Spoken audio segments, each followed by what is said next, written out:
E aí, pessoal, sejam muito bem-vindos a mais um episódio do Team FF Podcast, dessa vez com o meu grande amigo Vini Mendes, ele que já foi meu coach. Hoje a gente vai falar tudo sobre treino, vamos fazer um overview aí bem completo, vamos mencionar os tópicos como seleção de exercícios, proximidade da falha, volume, intensidade, frequência. Vou soltar a intro aí e pedir para o Vini se introduzir.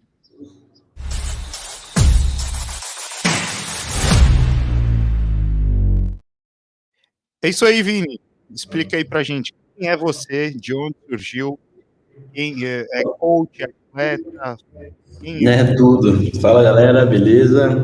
Eu sou o Vini, eu sou treinador, hoje em dia principalmente treinador, né? Mas não desconsidero o fato de ser atleta, já competi algumas vezes, pretendo continuar competindo, mas hoje em dia o meu foco é totalmente como treinador, assim. Já competi algumas vezes, minha última competição foi há 2 anos atrás, mais ou menos, pretendo voltar agora. Mas é isso, sigo aí, sempre postando lá no meu Instagram falando sobre treino, que é a área aí do fisiculturismo que eu sou apaixonado, assim, que eu mais curto estudar, me aprofundar, e hoje vamos falar um pouquinho sobre isso aí. Maravilha. Acho que é legal a gente mencionar para o pessoal como que a gente se conheceu, né, meu? Que foi através do Legal, tá? falecido Brian Lopes, que era o nosso coach na época. A gente tinha um grupo em comum, a gente ia trocando ideia, tudo. Eu já estava aqui nos Estados Unidos e eu via o Vini treinando, falando sobre treino. Eu falava, caramba, meu, tem alguém no Brasil com a minha idade, com a mesma mentalidade de treino dos caras aqui da gringa, falando sobre sobrecarga progressiva, fazendo seleção de exercício com mais inteligência e tudo. Aí foi surgindo a amizade, né? Foi bem graças ao Brian, né, meu? Foi natural, né, mano? Foi natural. Eu acho que a gente sempre buscando aprender mais, a gente foi buscar na fonte, né? E eu fui muito assim. Você sempre aprendeu, por você já saber inglês, já morar aí, eu acredito que foi um acesso mais fácil, mas eu sempre busquei ali, sempre que eu comecei a estudar sobre treino, foi lá fora e eu via que faltava muito dessa informação aqui, né, mano? Então eu comecei a trazer no meu Instagram e muita gente foi como você, assim, falando, cara, isso aí é informação que eu não vejo aqui, sabe? Eu só vejo na gringa e eu gostei do seu conteúdo por causa disso. Você meio que traduz as informações que vem de lá e tal. E assim que foi fluindo, e assim que a gente começou a trocar ideia, trocamos muita ideia e a Uhum. amizade foi rolando. Não, maravilha. E outra, tu põe na prática aquilo que você prega, né? Esse que é o mais importante. Mas 100%, então é mano. isso aí, pessoal. Vamos começar aí sem mais delongas. Tudo sobre treinamento.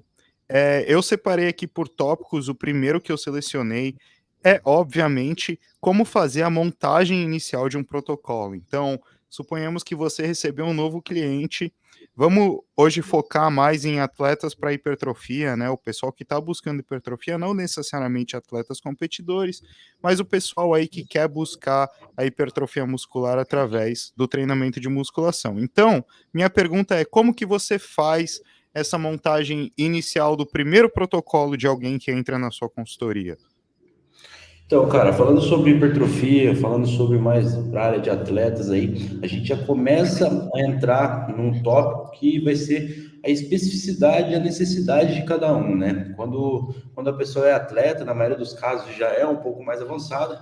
Analisando o físico, eu gosto, por exemplo, de pedir todas as poses mandatórias ali, semi-relaxado de frente, lado, costas, todas as poses, duplo bíceps, a depender da categoria, né? Duplo bíceps, mas se for menos, só as poses de frente e lado, para eu poder identificar em todas as posições quais são as necessidades específicas dele. Mas isso são casos bem específicos, sabe? Eu acredito que é só quando está no nível bem avançado que a gente consegue olhar para o físico e falar assim, ó, precisa desse detalhezinho aqui na dorsal, precisa desse detalhe no ombro. Mas o que mais acontece geralmente é a gente ver uma visão macro do físico, que a gente consegue ver, assim, físicos, por exemplo, a desproporção entre membros inferiores e superiores, ou sei lá, um mês físico onde ele tem um braço muito grande, um ombro que não encaixa bem, e a partir daí eu vou colhendo informações, né? Então a primeira informação que eu vou colher provavelmente vai ser ali da necessidade do físico, o que na minha experiência, na maioria das vezes, não vão ser necessidades específicas, a maioria não tem necessidades específicas, precisa sim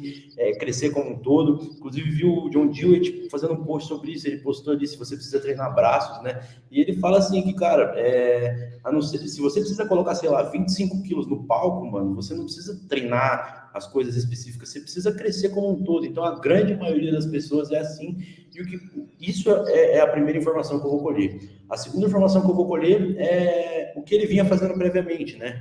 Qual que é a disponibilidade que ele vinha treinando, se ele vinha treinando no volume muito alto, no volume muito baixo, se ele tem... eu acho que o princípio de especificidade entra muito aqui, se ele tem, por exemplo, a dificuldade com algum exercício, ele tem uma lesão, alguma coisa, e a partir daí, cara, na anamnese eu vou colhendo todas essas informações, sento aqui, sento no meu caderno e, cara, começo a pensar. Eu começo a pensar, por exemplo, qual vai ser a melhor frequência para ele, qual vai ser o meu planejamento a curto, médio e longo prazo.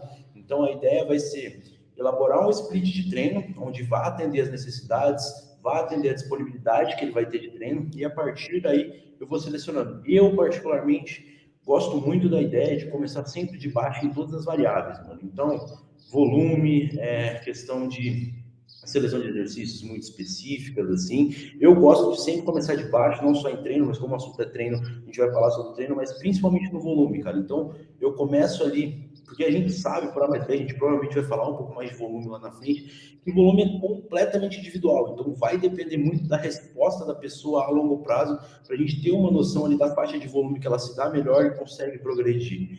Então, eu começo de baixo e avalio a resposta, cara, porque hipertrofia é algo que demora, leva tempo, então a gente não vai ver uma resposta em 2 semanas, 3 semanas, 4. A gente tem que ver como que vai ser a resposta daquela pessoa com o mínimo, fazer a pessoa aprender a extrair o mínimo, é isso que eu particularmente gosto de fazer quando a pessoa chega para mim.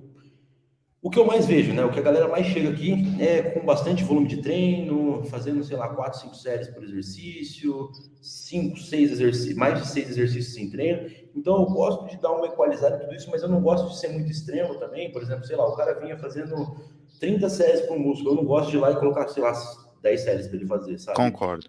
Vou bem gradativo, mas começar de baixo baseado no que ele vinha fazendo. Então, eu começo de baixo, eu vou avaliar pelo menos por 6 a 8 semanas ali, como que vai ser a resposta dele em relação à recuperação, progresso e performance. Por isso que eu não simplesmente passo o treino. Hoje em dia, eu mando o treino e junto com o treino eu tenho uma aba onde ele vai anotar o progresso dele. Então, semanalmente, se eu for atualizar ele, eu vou estar analisando o progresso. Obviamente que após as 8 semanas eu vou fazer uma análise mais minuciosa ali, comparar como é que foi a progressão de sobrecarga da primeira à 8ª semana.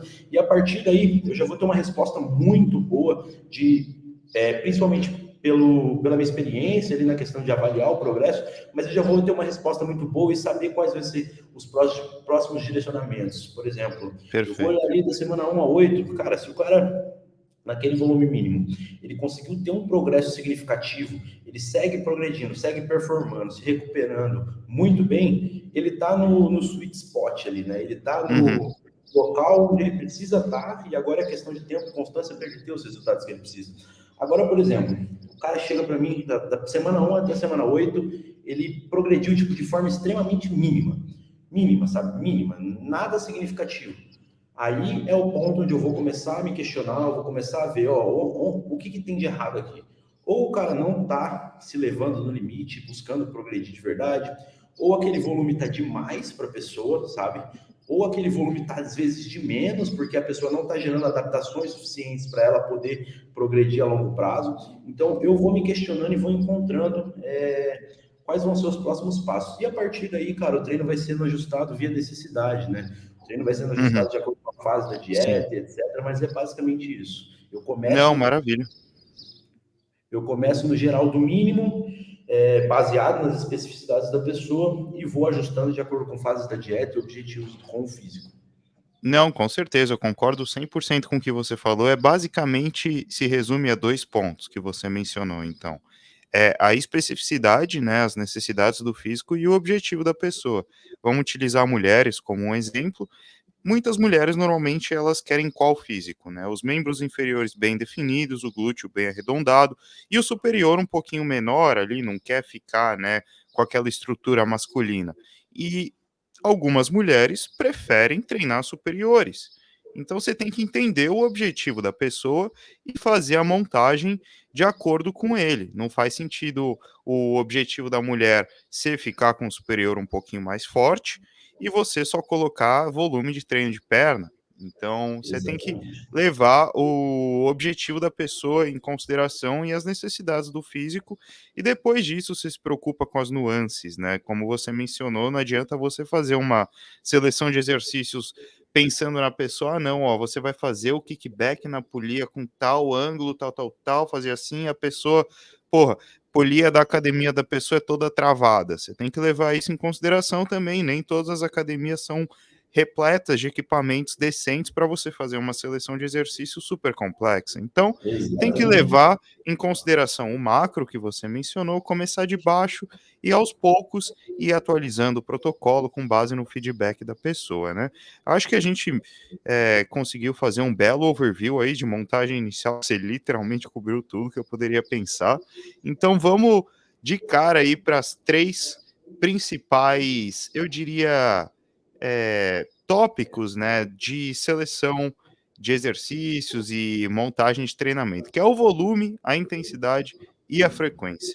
Quando a gente fala de volume, você acha que um iniciante ele tolera o mesmo volume do que um avançado? O avançado tem que fazer mais ou menos volume, o iniciante tem que fazer mais, menos? Como que é? Como que você seleciona o volume aí dos seus clientes?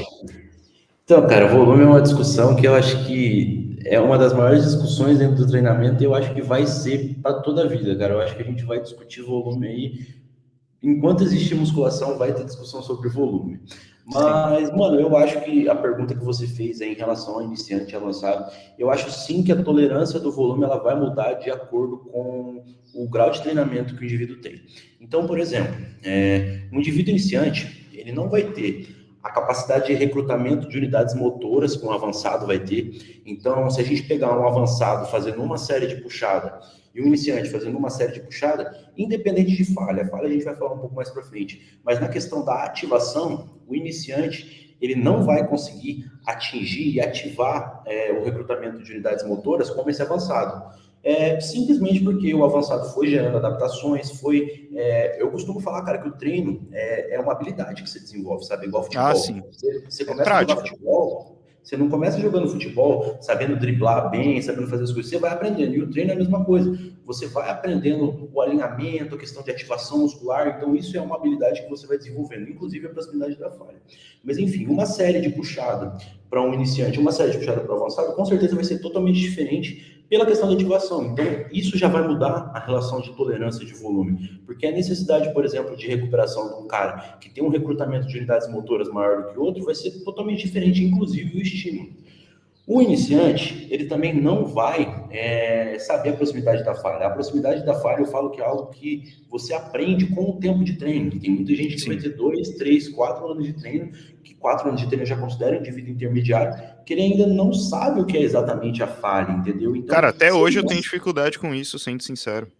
Exatamente, a gente acha que a gente chegou na falha, mas aí fica, mano, será que saía mais uma? Será que saía mais É uma? muito mental também, né? Tem que considerar várias Exatamente. coisas que são extremamente subjetivas. Exatamente. Então, eu acredito que o indivíduo iniciante, por ele não ter essa capacidade de recrutamento de unidades motoras, por ele não saber chegar na proximidade da falha, então ele não consegue acumular o mesmo tanto de repetições efetivas É. que a gente considera do que o indivíduo avançado, ele não vai ter o mesmo alinhamento, então a capacidade de estabilização dele vai ser diferente do avançado também. Então, enquanto um avançado está, sei lá, fazendo uma remada, um puxador também, a gente pode usar o exemplo de puxador, que é um exercício básico, o avançado ele vai conseguir alinhar muito melhor aquele exercício com a musculatura trabalhada, enquanto Uhum. o iniciante ele não tem aquela estabilização do tronco, então provavelmente ele vai mexer um pouco mais o tronco, não vai ser aquele estímulo totalmente direcionado para a musculatura alvo. Então tem muitas variáveis dentro de um iniciante que nos Sim. mostra que a tolerância de volume dele, a necessidade de volume dele vai ter que ser um pouco maior. Primeiro, para gerar as adaptações necessárias. Segundo, para ele poder acumular repetições efetivas que vão sinalizar a hipertrofia lá na frente. Mas eu acho Uhum. importante frisar que deve haver um equilíbrio nisso.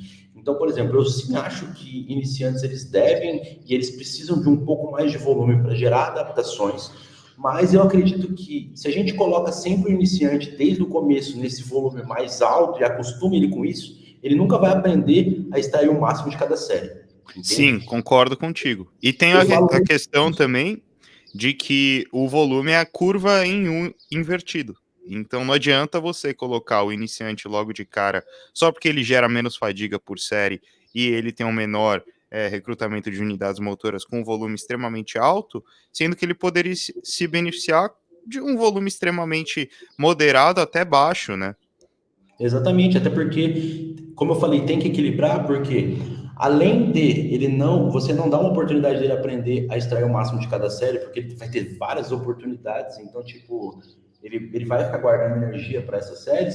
Tem a Sim, questão de que iniciante geralmente cresce com qualquer coisa, né, mano? Então, apesar justamente. de ele precisar de um pouco mais de volume para ter adaptações, a gente não precisa exacerbar isso, porque, mano, muitas vezes você colocar um iniciante para fazer, sei lá, iniciante mesmo, um supino reto, ele já vai gerar adaptações incríveis no peitoral, no Incríveis. ombro e no tríceps dele, sem precisar de muita especificidade. Então, eu Sim. acho que tem que ter essa equalização, porque eu vou te falar, a gente citou o Brian, e foi com o Brian que eu comecei essa questão de volume mais baixo e falha, aprender a extrair o máximo de cada série. E foi meio que na obrigação, porque eu vinha de um estilo de treino onde eu fazia, sei lá, 4 séries por exercício, porque o meu medo sempre foi estar fazendo menos. Então, queria rapar mais, entendeu? Meu medo Sim. sempre foi estar fazendo menos. E aí chegou uma vez que o Brian me passou uma periodização que a primeira semana era uma série por exercício. Uma série por exercício, mano. Aí eu falei assim, mano, eu vou ir para esse treino, mas eu sempre tive isso dentro de mim, de que eu tinha que sair de um treino. Hoje em dia mudou um pouco minha concepção, mas eu não entrava na minha cabeça sair de um treino, na minha cabeça, tipo, eu poderia dar mais, entendeu? Sim, sim. Então, com esse treino, essa primeira semana de uma série por exercício, eu falei, cara, eu vou ter que fazer cada série valer a pena. Mas se ele não tivesse me colocado, tipo, obrigatoriamente nesse volume mais baixo, eu nunca ia ter testado isso, entendeu? Então, eu acho importante ter esse equilíbrio e você, tipo, não surfar nessa onda de que, iniciante precisa de mais volume, senão ele nunca vai se forçar a aprender a extrair o máximo de cada série. Não, perfeito, perfeito. Quando a gente menciona que avançados, teoricamente, precisam de menos volume, a gente está considerando que esses avançados têm isso na cabeça, né? De que eles precisam extrair o máximo de cada série. Então, você colocar ali para o cara fazer 2 séries é sinal de que, pô, ele tem que tirar proveito dessas 2 séries, ele não pode errar. Para isso, ele tem que fazer bastante série de aquecimento, tem que fazer os feeder sets e tem que considerar o progresso dele ao longo da semana. O iniciante, ele não vai conseguir fazer isso, entendeu? O iniciante, você tem que entender que ele ainda não tem essa mentalidade de eu tenho que chegar muito próximo da falha, até porque ele não sabe quando ele vai falhar. Então, o iniciante talvez tolere muito mais volume por conta dessa questão mental dele ainda não entender que ele precisa dar o máximo dele a cada série, gerando mais fadiga, né? Então, logo ele precisa Exatamente. de mais volume para gerar um estímulo relativo. Mas, assim, quando a gente fala volume, como que você contabiliza o volume? Porque eu prefiro contabilizar o número de séries difíceis, né? Que a gente chama de hard sets, ao invés de contabilizar o volume load, que seria multiplicar repetição por carga, por número de série. Como que você faz esse manejo aí? Cara, é bem interessante esse assunto. Eu acho que a gente vai acabar se prolongando um pouco, mas eu acho que é bem legal, assim. Porque eu também, cara, eu contabilizo exatamente como você. Porque, na minha opinião, e eu gosto, pelo menos, e eu acredito que a gente deve contabilizar aquelas séries que a gente tem a certeza de que foi um estímulo hipertrófico, sabe? Como eu acho que a repetição na reserva ela tem sua aplicabilidade, eu inclusive utilizo repetições. Eu sempre falo no meu Instagram que não vou até a falha e tal, mas isso são em momentos pontuais. Tem momentos que eu utilizo sim repetições na reservas e ela tem sua aplicabilidade. Mas eu acho que é algo muito subjetivo e como você falou, a falha ela é algo mental. Então é muito difícil a gente muitas vezes a gente acha que a gente chegou na falha, a gente ainda tinha 3, 4. Então para não ficar nessa subjetividade eu prefiro dar tudo ali e garantir que, mano, ali foi o máximo que eu dei. E Sim. como ali foi o máximo que eu dei, e aquilo ali eu tenho a garantia, se eu cheguei até a falha de que foi um estímulo otimizado, essa é a minha métrica. Essa é a minha métrica, e a partir dessa métrica que eu vou saber quanto de volume eu vou usar, porque o volume que eu estou contabilizando é um volume efetivo. É o Uhum. volume que eu tenho certeza de que eu acumulei repetições efetivas e estimulei a hipertrofia. Dessa forma que eu gosto de calcular. E eu acredito que isso gera muita discussão na questão de volume de treino, porque muita gente fala, eu faço volume alto. Mas aí vai lá e você vê que ele contabiliza, tipo, todas as séries, tá ligado? Eu fiz, sei lá, 5 séries no agachamento. Eu falo, caramba, você fez 5 séries, mas você vai ver, tipo, eu só levei até a falha última. Então, É, tipo, depende da forma que você contabiliza. E a questão do volume load, eu acho que é uma métrica utilizável, inclusive sim. em esportes de força, por exemplo, o powerlifting, o levantamento de peso olímpico. Eu acredito que é uma métrica muito boa. É como o peso corporal, sabe? Quando a gente está no processo de emagrecimento, assim, ele é uma métrica utilizável, mas a gente não deve se basear só nele, porque é muito subjetivo. Se a gente pegar, por exemplo, o volume load e fazer, sei lá, 25 repetições numa extensora, a gente vai jogar o volume load lá em cima. Mas se a gente ficou longe da falha, tipo, todo esse volume load que a gente acumulou não foi realmente É efetivo, só entendeu? fadiga. Exato, a gente pode acumular, sei lá, 3.000 de volume load num exercício e 3.000 em outro, e seriam exercícios completamente diferentes, entendeu? Porque um eu Perfeito. levei até a falha. Não, e além disso, a gente tem que considerar que nem todo volume é igual. Por exemplo, esse volume load que você acumulou na cadeira extensora, ele vai gerar um X nível de fadiga. Se você gerar o mesmo volume load num agachamento, ele vai gerar um nível de fadiga muito mais alto. Então, Totalmente diferente. nem todo o volume de treino é igual. Por isso que eu acho mais fácil e faz mais sentido você considerar só as séries difíceis e na questão de contabilização de volume, porque essas são as que estão gerando o estímulo para as repetições efetivas, gerando a tensão mecânica e o estímulo hipertrófico. E usar o logbook não como controle de volume, e sim como controle de progresso. Então você não precisa se preocupar em, pô, eu vou ficar multiplicando aqui 60 quilos em cada lado por 7, aí depois eu vou multiplicar 62,5, que foi o que eu aumentei, por 6. Não, não faça isso. Só pense em progredir ao longo da semana e bater nessa tecla de que a minha série tem que ser válida para você conseguir contabilizar ela no seu volume semanal, certo? Exatamente, eu acho que quando a proximidade da falha não tem importância, o volume load é sim uma métrica importante, principalmente para controle de fadiga. Como eu falei, os esportes de força, como o powerlifting, levantamento de peso, eles utilizam a questão do volume load para ter um controle de fadiga ao longo da periodização. Eles sabem que essa semana eu levantei tantos quilos, na próxima semana eu vou levantar tantos quilos, mas, Sim. cara, a falha para eles é o que eles evitam, entendeu? Eles evitam chegar próximo da falha. Justamente, a modalidade deles é exatamente contar a tonelagem no dia da competição, que é contar o Exato. peso que você fez ao decorrer dos lifts, né? Perfeito, eu acho que agora a gente já pode ir para a intensidade. Você mencionou aí a questão das repetições na reserva, proximidade da falha. Devo ir até a falha em todas as séries, então, em todos os exercícios, quando evitar a falha, como utilizar as repetições na reserva, como que você trabalha em questão disso, se comunicando com os clientes, né? Porque uma coisa é a gente, eu e você, controlar o meu treino e você controlar o seu. Mas e com os seus clientes, como que você faz esse manejo da intensidade? Show. Cara, eu acho que a gente tem que primeiro pontuar a questão de intensidade, que já inclusive já foi ponto de discussão nas redes sociais, o que é intensidade e o que não é. Na minha concepção, a gente tem duas intensidades. A intensidade de carga, que vai ser o peso que está na barra, e a Uhum. intensidade de esforço, que vai ser a intensidade relativa ali da série, o quanto que você se esforça.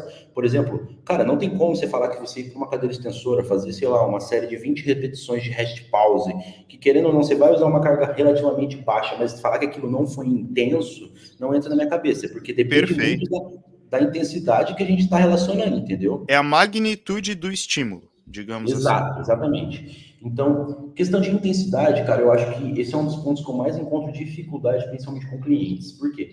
É muito É. fácil você chegar no ouvido do cara que está treinando com você e forçar ele a dar o melhor dele. Agora, quando você trabalha com uma consultoria, você tem um cliente que não está próximo de você, você passa o treino para ele e espera que ele siga o treino daquela forma, isso vai ser muito relativo, porque não tem como a gente garantir que ele está impondo a intensidade que a gente espera. Então tem que ser muito na tentativa e erro. Por isso que muitas vezes É é um verdade. processo mais demorado, porque é na tentativa e erro. Tipo, o cara, sei lá, ele fez 8 semanas de treino, mas aí você viu, mano, não tá evoluindo, não sei o que, fala, mano, manda uma série que você tá falando, uma série de trabalho, sei lá, do agachamento para mim ver. Aí, mano, Filma aí, sei lá, vamos ver.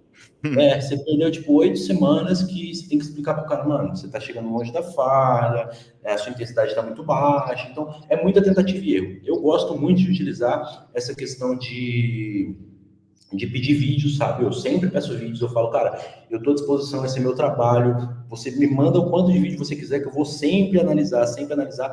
E durante esses vídeos, além de analisar a correção, eu estou sempre olhando a intensidade de esforço. E eu acredito que a métrica mais importante e mais legal da gente usar quando você não está presente com alguém para falar, você chegou até a falha, você não chegou, é a questão da perca da velocidade involuntária do movimento, sabe? O cara, Sim, quando ele vai até a falha de verdade, as últimas repetições dele têm que sair lentas, elas não podem sair na mesma velocidade da primeira perfeito. repetição. Então, quando a gente olha para uma série e vê que as séries foram perdendo a velocidade contrátil ao longo delas, a gente sabe que próximo da falha o indivíduo chegou. Então, a intensidade que ele está colocando ali está de média para alta e, cara, dependendo da série, a gente consegue ver nitidamente que a intensidade está extremamente alta, porque, por exemplo, a última repetição demorou vários segundos. Por exemplo, se a gente pegar o tempo que demorou para ele completar a última repetição, dava para ele fazer, sei lá, 2 repetições na velocidade da primeira repetição daquela Perfeito. série.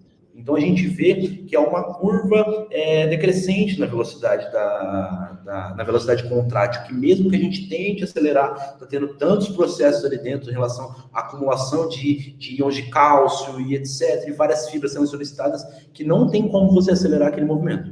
Isso é a Isso proximidade. considerando que você está mantendo a execução como um padrão. Exato, é o que Então, eu postei isso hoje. não, perfeito. Não adianta você tentar acelerar o movimento utilizando outras musculaturas pensando que você vai prolongar a sua série. Você só vai Exato. gerar mais fadiga e vai ferrar a sua recuperação a longo termo. Então, por isso, a gente vai falar disso mais para frente, mas por isso que para hipertrofia, talvez quanto mais é, estável o exercício for, melhor é, porque você menos deve se preocupar com essa questão de quebrar a forma ao decorrer da série, né? Mas, cara, é isso mesmo, intensidade aí é algo difícil de controlar com os clientes, mas que eu acho que é possível sim, se você fizer o acompanhamento a longo prazo, porque Exato. uma coisa é o cara te filmar é, o treino de peito dele e o treino de costas e não filmar o de perna, sabe? Exato. A intensidade é completamente diferente. Tipo, o que acontece comigo é o cliente vai lá e ele filma fazendo um exercício monoarticular, por exemplo, uma puxada na polia. Falou, tranquilo aí, né? Tá bonita a execução, tá no padrão que eu espero. Mas e o stiff? Por que você não tá me mandando o stiff? Por que você não tá me Exato. mandando o agachamento, entendeu? O pessoal é inteligente, então, pô, tem que ser Exato. sincero com si mesmo, né?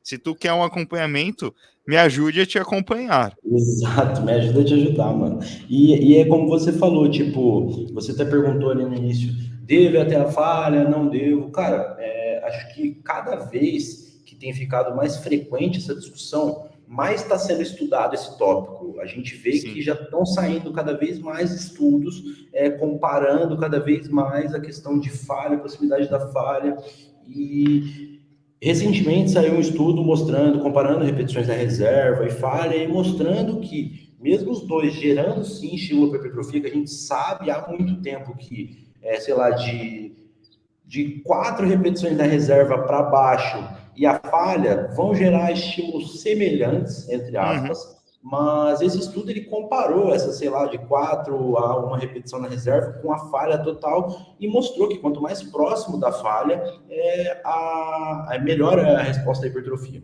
Então, eu particularmente, eu gosto de treinar até a falha, levar até a falha, primeiro por causa disso, isso é um motivo, e o segundo motivo é a questão de que eu simplesmente gosto de levar as minhas séries até a falha. Sim. Eu gosto, sabe?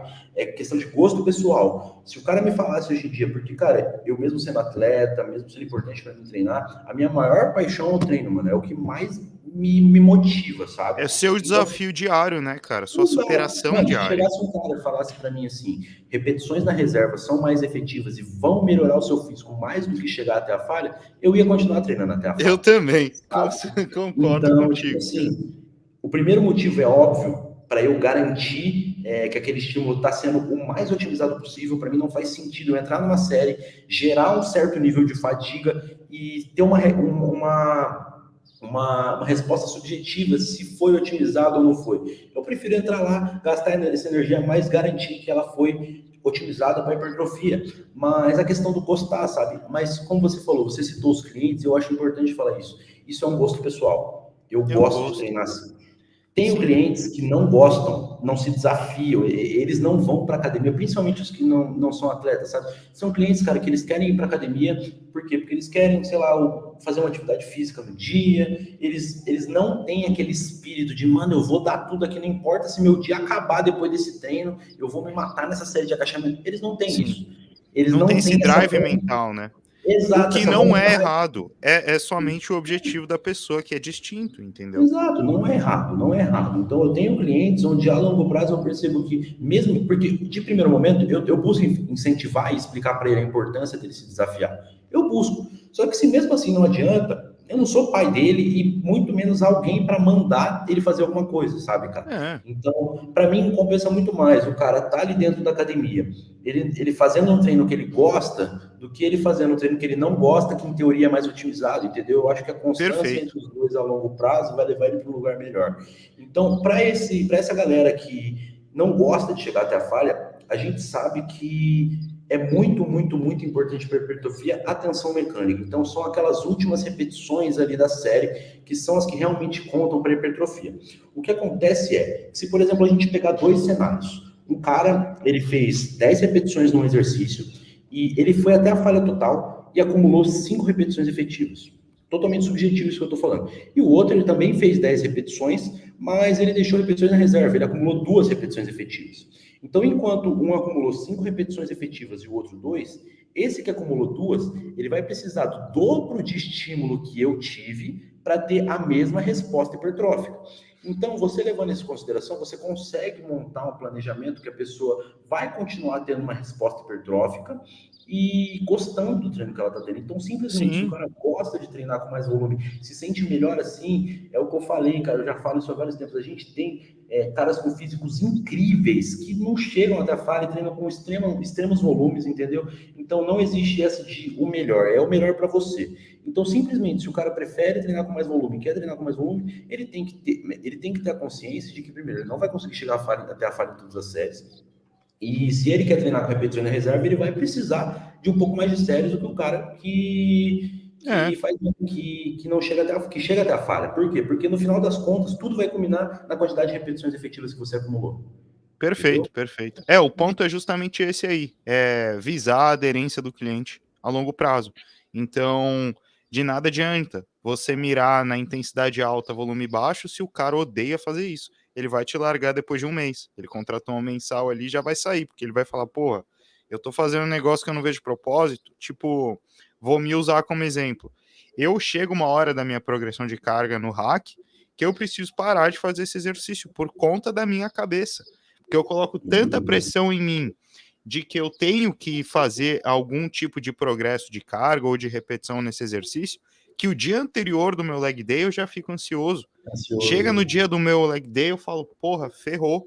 Agora, se eu trabalho com repetições na reserva nesse exercício, para mim é uma maneira de eu conseguir mais aderência nesse exercício a longo prazo, entendeu? E gerar no longo termo mais repetições efetivas acumuladas. Então, você tem que ser inteligente aí na montagem do treino, considerando o mental da pessoa e a forma com que ela gosta de treinar, né? E também tem que considerar que, pô, não é um ou outro, pode ser um e outro. Não são Exatamente. todos os exercícios que você precisa fazer 2 séries por exercício com a intensidade lá no talo. Ao decorrer da sessão, às vezes é mais inteligente você diminuir a sua proximidade de falha e aumentar um pouco o volume, dependendo do exercício. Então, Exato, é tem essa como questão aí também.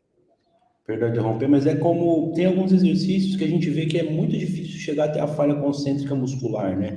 Por exemplo, o agachamento livre. É um exercício que, cara, você dificilmente vai conseguir levar o seu quadríceps até a falha total no agachamento livre, entende? Sim, Então, é um exercício que talvez o nível de fadiga que ele gera e a quantidade de carga que você consegue colocar, seria interessante talvez trabalhar com algumas repetições na reserva, para você ter um controle melhor do progresso a longo prazo, ou até mesmo elevação lateral com halter, cara, um exemplo que eu sempre uso. Como o perfil de resistência dela é extremamente desfavorável, então, cara, quando a gente está aqui, primeiro que a distância entre minha mão e o meu ombro é extremamente grande, e quando a gente está aqui, a gravidade está puxando o peso totalmente para baixo, então chegar nessa posição aqui, até a falha com o músculo e um halter na minha mão, é muito difícil. muito difícil. Muito, muito difícil. Então, para um exercício que é muito difícil a gente chegar até a falha muscular, talvez seja interessante a gente trabalhar com um pouco mais de volume nele, principalmente por ser um exercício que não gera tanta fadiga. Por quê? Porque a gente consegue acumular mais repetições efetivas. Então, por Sim, exemplo, em 2 séries de elevação lateral, eu não vou conseguir, eu tenho certeza que eu não vou conseguir chegar até a falha muscular total. Mas se eu fizer 4 séries ali que não vai me gerar tanta fadiga, eu vou conseguir acumular mais repetições efetivas, entendeu? Então não, é ter, perfeito. entender as variáveis e saber a hora de utilizar.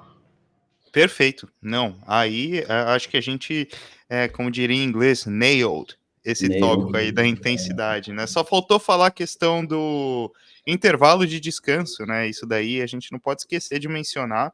Pessoal, se você está treinando com intensidade, você tem que descansar entre as séries. Se você não descansa entre as séries, você não vai conseguir manter a intensidade. Então, a longo prazo, você vai perder músculo. Entenda Exato. isso. Se você acha que encurtar o seu tempo de descanso é uma maneira de você aumentar a intensidade do seu treino, você está completamente errado. Esse pensamento é o oposto. Você tem que pensar que quanto menos descanso você faz, menos estímulo você vai conseguir gerar no seu próximo set. Então, como que você delimita aí o intervalo de descanso para os seus clientes? Como que você faz esse manejo?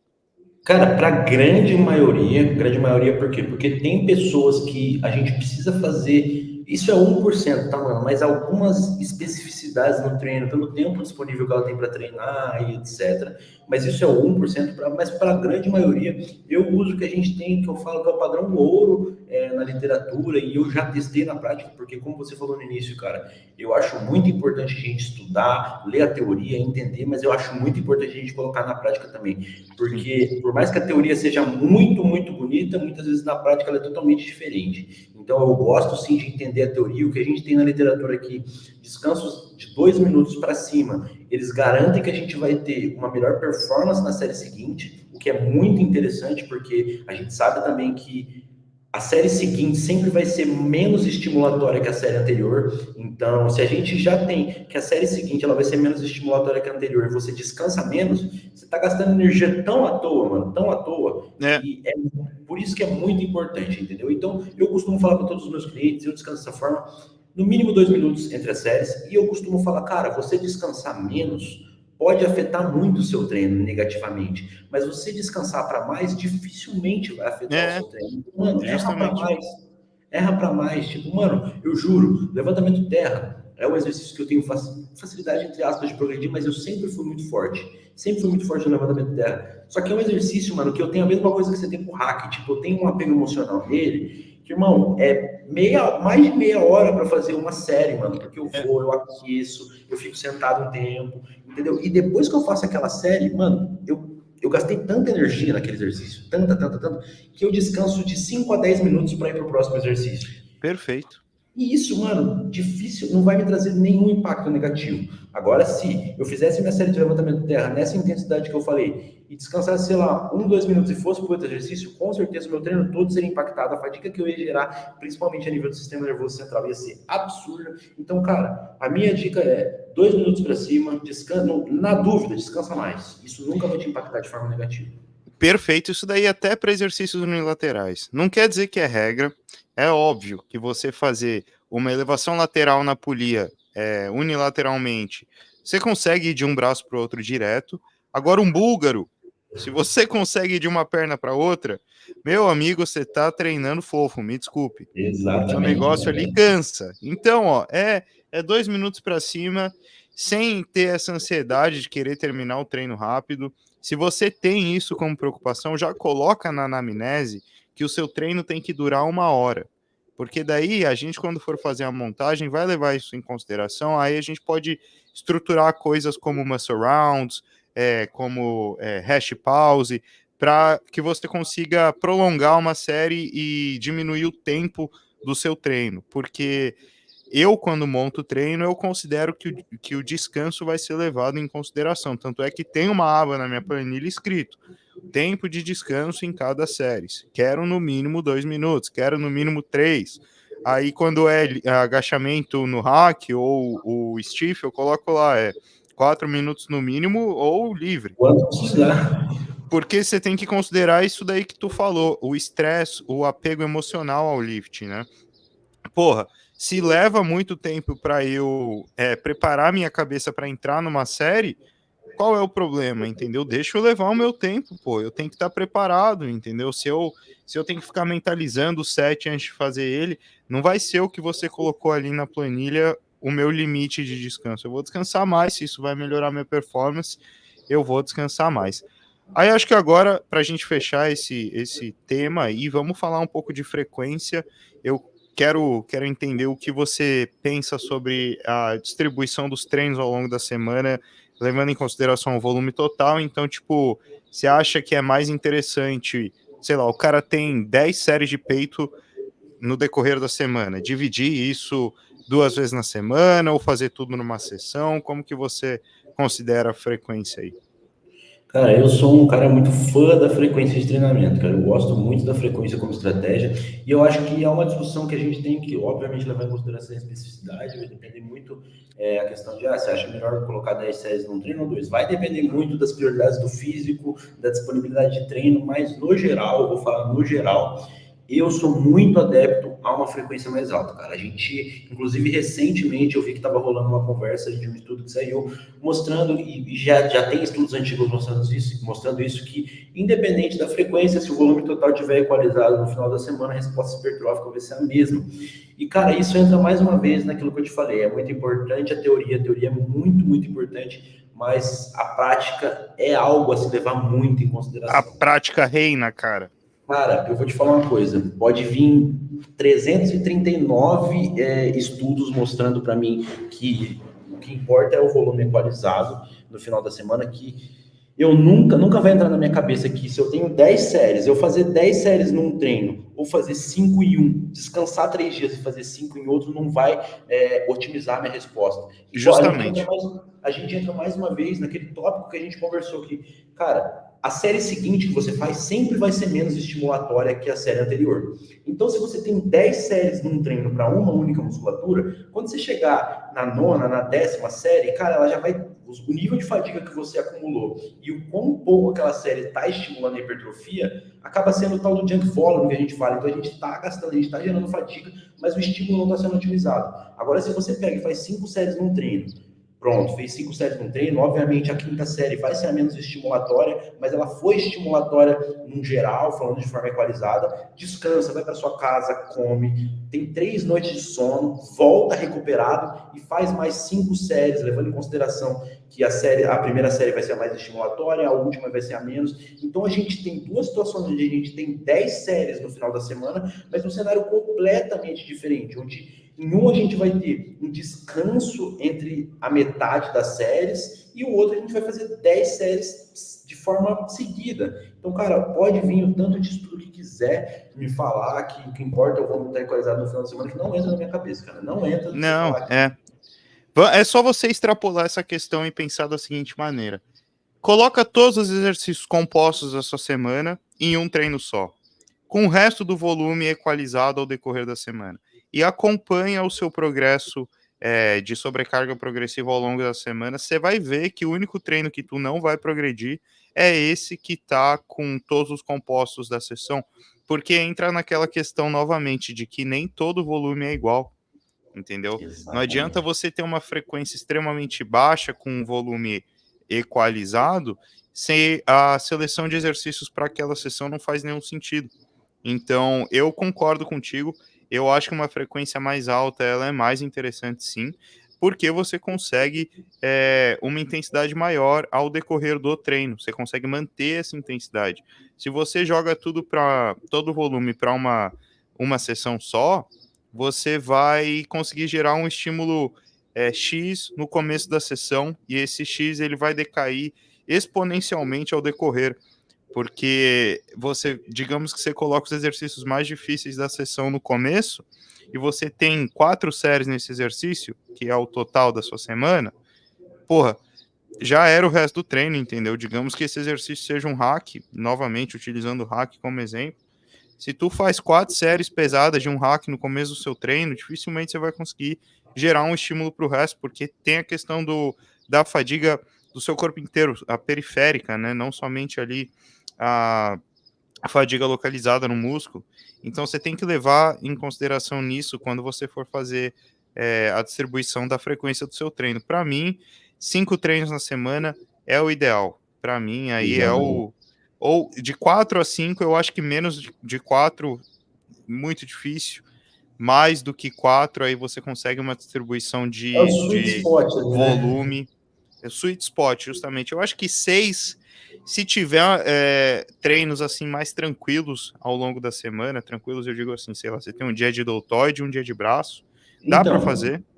isso que eu ia falar. Eu não sei se você acompanha aquela galera, o Mike Israetel, do Renaissance Sim, Periodization lá. sim, sim. Ele tem essa Full row. ideia. Isso, ele tem essa ideia muito forte da frequência. Então, esses caras, eles geralmente treinam 6 vezes na semana, mas você vai olhar o treino dele, por exemplo, 2 exercícios de costas. Então, por exemplo, se ele tem no total da semana dele, sei lá, ele tem 3, 6, 9, tem 9 exercícios de costas no final da semana dele. Só que esses 9 exercícios de costas, ele teria a opção, por exemplo, de fazer 4 num treino e 5 num outro. E o que ele faz? Ele pega e distribui 3 dias onde ele faz 3 exercícios de costas. Então, é um treino relativamente curto, com nível de fadiga controlada. Então, nesse caso, em casos específicos, onde a fadiga está sendo controlada ao extremo, eu acho que dá para você levar, mas Dá. como eu falei, são casos específicos, não dá para a gente generalizar. A grande maioria vai se beneficiar muito, muito mais para 4 a 5 treinos na semana. É o que eu vejo a principal. E eu gosto muito de falar da frequência, porque a frequência ela é uma ferramenta que eu gosto muito de utilizar para direcionar a prioridade no treino. Então a gente volta naquele tópico que a gente falou no começo de estruturação do treino. Então, se eu olho para um físico e tem alguma coisa que eu quero melhorar ali, já vou levar em conta que aquela musculatura vai ter uma frequência aumentada durante a semana. Então, no mínimo Sim. 2 vezes na semana, ela vai ter um estímulo maior, entendeu? No mínimo 2 vezes. Então, a minha ideia principal para otimizar a hipertrofia é o máximo de frequência possível que você se recupere e consiga progredir ao longo das semanas. Agora, se isso vai ser 1, 2 vezes na semana, vai depender da resposta, porque eu vou te falar, eu já vi muita gente que tem respostas diferentes na questão do mesmo volume, por exemplo, de um treino de musculatura. Então, eu já vi gente que, cara, uma frequência de 3 vezes, por exemplo, de estímulo em peitoral, não recupera. Mas eu já vi gente que recupera. Eu vejo gente que vai se beneficiar mais com estímulo 2 vezes na semana para peitoral, por exemplo. Que é o máximo que ele consegue, cara. Às vezes até uma. Então, eu vou querer sempre usar o máximo de frequência para melhorar aquela musculatura, desde que ele se recupere e progrida a longo prazo. Então, eu sou, mano, um grande fã da frequência de treinamento para direcionar ali o estímulo. Gosto muito. Não, perfeito. Tem muitas coisas a serem levadas em consideração, até mesmo o cenário da pessoa ali. Não consegue ir para academia mais de 4 vezes na semana, você tem que levar isso em conta. Eu acho também que iniciantes podem se beneficiar de uma frequência maior por uma questão motora, de, pô, o cara acabou de começar na academia. Quanto mais vezes ele for para academia, maior tempo de prática ele vai ter, mais chance de aprender a executar os movimentos ele vai ter também. Um avançado, ele pode ter uma frequência um pouco maior, como o Dr. Mike, porque ele consegue controlar justamente essa questão de fadiga, ele consegue padronizar todas as execuções dele, todas as séries dele são acompanhadas no logbook, ele filma tudo, então ele já Eles faz chegam a isso. treinar 2 vezes no dia, mano.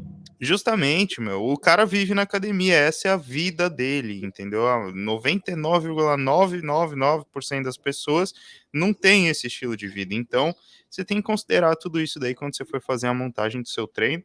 Eu acho que a gente cobriu bastante esses 3 tópicos aí. O próximo que eu selecionei é justamente a seleção de exercícios. E, cara, dentro desse tópico aí, a questão principal que vem na minha cabeça quando você vai selecionar os exercícios é você conseguir mitigar, encontrar os melhores exercícios em termos de geração de estímulo e geração de fadiga, certo? Como que você leva isso em consideração na montagem dos protocolos? É muito a questão lá que, cara, eu não moro nos Estados Unidos, mas eu vou falar, a maior parte do consumo de treino que eu tenho é gringa, é dos Estados Unidos, então muitos termos eu conheço em inglês, inclusive o Dr. Mike é um cara que, mano, é um cara inteligentíssimo, assim, que traz muitas coisas que eu consigo colher, muitas informações benéficas, ele fala muito sobre esse SFR, que é o Estímulo to Fatigue Ratio, que é a proporção de estímulo e fadiga no exercício. Então, eu inclusive estava explicando isso para o menino que treina comigo, né?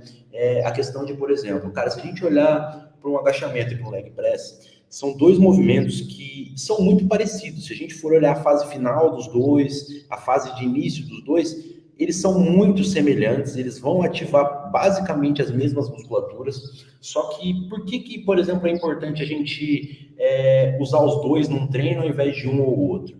Porque, por exemplo, vamos supor que a gente tem 4 séries para quadríceps num treino. É um cenário totalmente diferente a gente fazer 4 séries no agachamento, que é um exercício extremamente fatigante, é um exercício que vai exigir mais estabilização de basicamente o corpo todo, cara. Então, o quadril vai precisar de uma estabilização extrema ali no agachamento, extrema para a gente conseguir ter a devida ativação.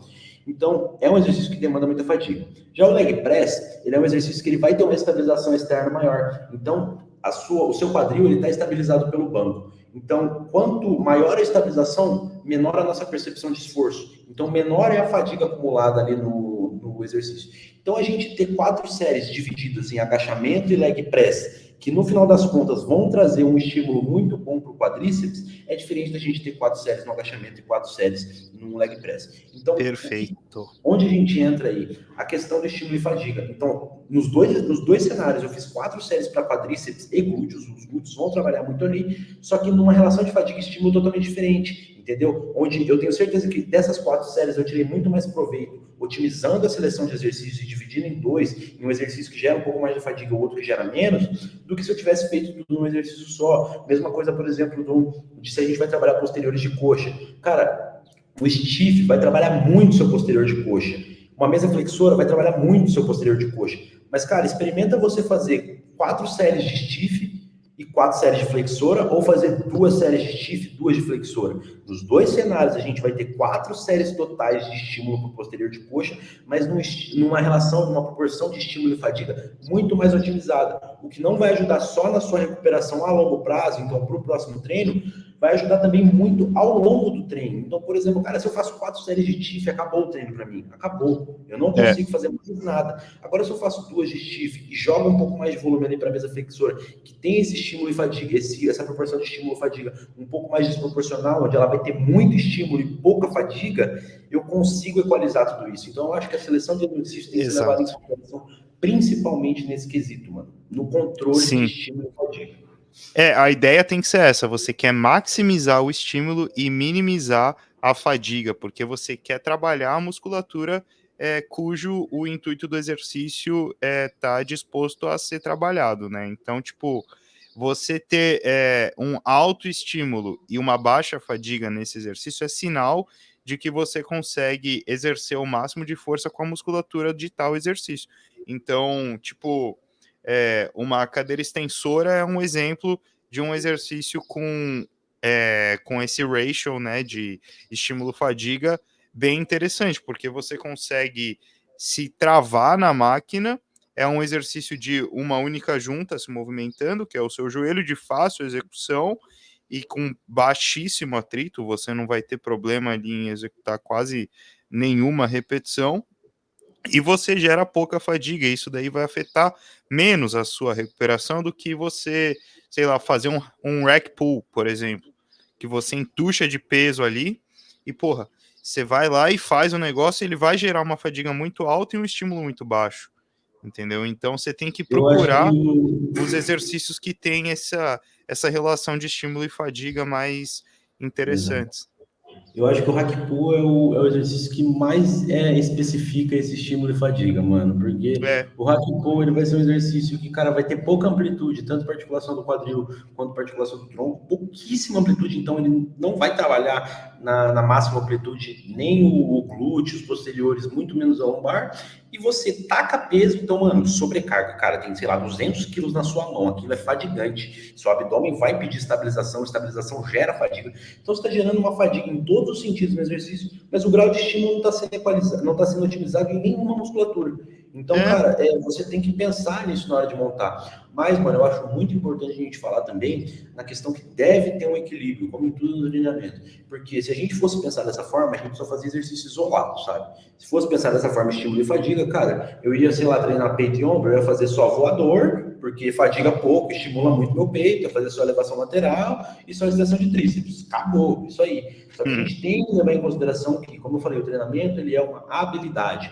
Então eu falo assim, cara, a remada curvada. A remada curvada é um exercício que gera bastante fadiga. Ela gera muito um estímulo proporcional a essa fadiga para as costas? Não muito. Mas se a gente for parar para pensar, cara, a remada curvada ela vai se otimizar no quê? Ela vai desenvolver uma habilidade, uma capacidade de estabilização muito, muito forte. Então, é um exercício importante para você ter presente no seu treino, não porque ele vai gerar a melhor resposta hipertrófica nas suas costas, mas você trabalhando aquele exercício, sim, ele vai ajudar a complementar talvez um pouco de volume nas suas costas, mas ele vai ajudar você a desenvolver, por exemplo, uma estabilização de core melhor. Ele vai ajudar você a desenvolver um controle escapular melhor, o que não vai resultar em nada nesse exercício, mas vai te ajudar a extrair mais de outros exercícios. Então, cara, se você sai da base de uma remada curvada, direto totalmente paralelo ao chão, onde você solicita muito, muito do seu abdômen, e ao mesmo tempo você tem que movimentar bastante as suas escápulas, a hora que você for para uma remada com o peito apoiado, você vai ter uma estabilização, uma extração totalmente diferente daquele movimento. Então, você construiu a sua base, por exemplo, numa remada curvada, onde você desenvolveu uma estabilização e muita movimentação escapular, a hora que você for para uma remada com o peito apoiado, cara, você vai ter uma estabilização. Você sabe o que fazer, né? Você sabe muito o que fazer, você vai conseguir extrair muito mais daquele exercício, porque seu grau de fadiga vai ser menor, porque se você consegue estabilizar uma remada curvada, estabilizar uma remada com o peito apoiado não é nada. Então, estabilizar um supino, por exemplo, não vai ser nada. Exato, você também mano. utiliza a musculatura das costas para executar um supino. Mano, faz um supino reto, progride, desenvolve a estabilização escapular que você precisa desenvolver no supino reto, a estabilização da articulação do ombro, que, cara, a hora que você vai para um exercício isolado, mano, vai ser fichinha. Você vai conseguir extrair tanto daquele exercício, tanto. Então, eu acho que a gente tem que levar isso em consideração, porque nem todos os exercícios eles vão estar ali diretamente para estimular aquela musculatura alvo naquele exercício. Mas ela vai nos ajudar a estimular outras musculaturas ao longo do treinamento. Até porque, Vini, é impossível a gente isolar uma musculatura. E mesmo se fosse possível, imagine o trabalho que a pessoa não ia ter na seleção de exercícios para trabalhar cada musculatura das costas dela com um exercício. Porra, a pessoa ia demorar 6 meses dentro da academia tentando fazer todas as variações de puxada, pull-around, remada possível. Então, porra, você colocar um exercício composto que vai recrutar suas costas como um todo, vai gerar, sim, um grau de hipertrofia, assim, extremamente semelhante a um exercício isolado. Eu acho que se tu tá aí no começo da sua vida de treino, aí não tá extremamente avançado ali, que você já precisa, porra, preciso melhorar a parte baixa ali das minhas costas, porra, foca no básico, entendeu? Depois tu passa a se preocupar com o perfil de resistência, torque, esse tipo de coisa. Eu acho que, assim, sendo sincero contigo, nem vale muito a pena a gente entrar nesse tópico aí de perfil de resistência, ascendente, descendente, ou invertido, porque senão vai ser mais um podcast só disso. Não, e é muito cara, específico, eu acho relevante você considerar isso, acho, mas não acho que vai ser o fator decisivo que vai diferenciar o meu físico do seu, por exemplo. Porra, o Vini, no treino dele, ele considerava ali o perfil de resistência, o tempo sob tensão, o torque, essas coisas. Eu acho que isso daí é coisa muito mais para frente que você tem que se preocupar, entendeu? Eu vou falar, mano, uma coisa assim.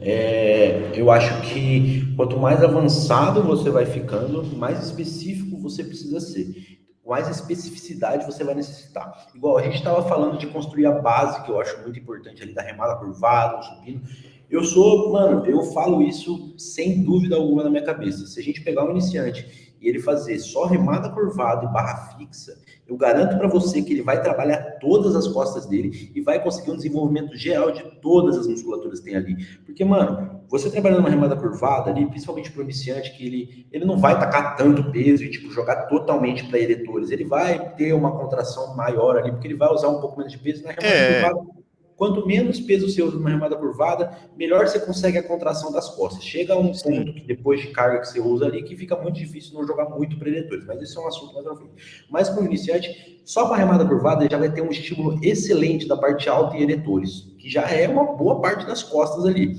E ele Uhum. indo para uma puxada, ele já vai ter um estímulo excelente de todas as fibras verticais que envolvem as costas. Então, para um iniciante que ele ainda não precisa de tanta especificidade, esses dois exercícios vão desenvolver todas as musculaturas das costas, vão desenvolver uma capacidade de estabilização muito, muito grande para ele. E é por isso, cara, é por isso. Eu acho que as pessoas falham muito na base, mano. A gente vê, cara, o que eu vejo de cara na academia, usando cinturão para fazer supino, usando cinturão para fazer, mano, aquecer no agachamento, é cinturão, cinturão, cinturão. Sabe por que eles usam cinturão, mano? Porque eles nunca se forçaram a desenvolver uma Eles não têm estabilização. essa habilidade, né, que você adquire Não tem, fazendo os movimentos mano. Eu básicos. E falo pra aí, você. tipo, tu vai lá e tu prescreve para um cara desse daí que usa o cinturão para fazer o supino, por exemplo. Ah, eu quero que você faça um RDL com halter no seu treino de perna.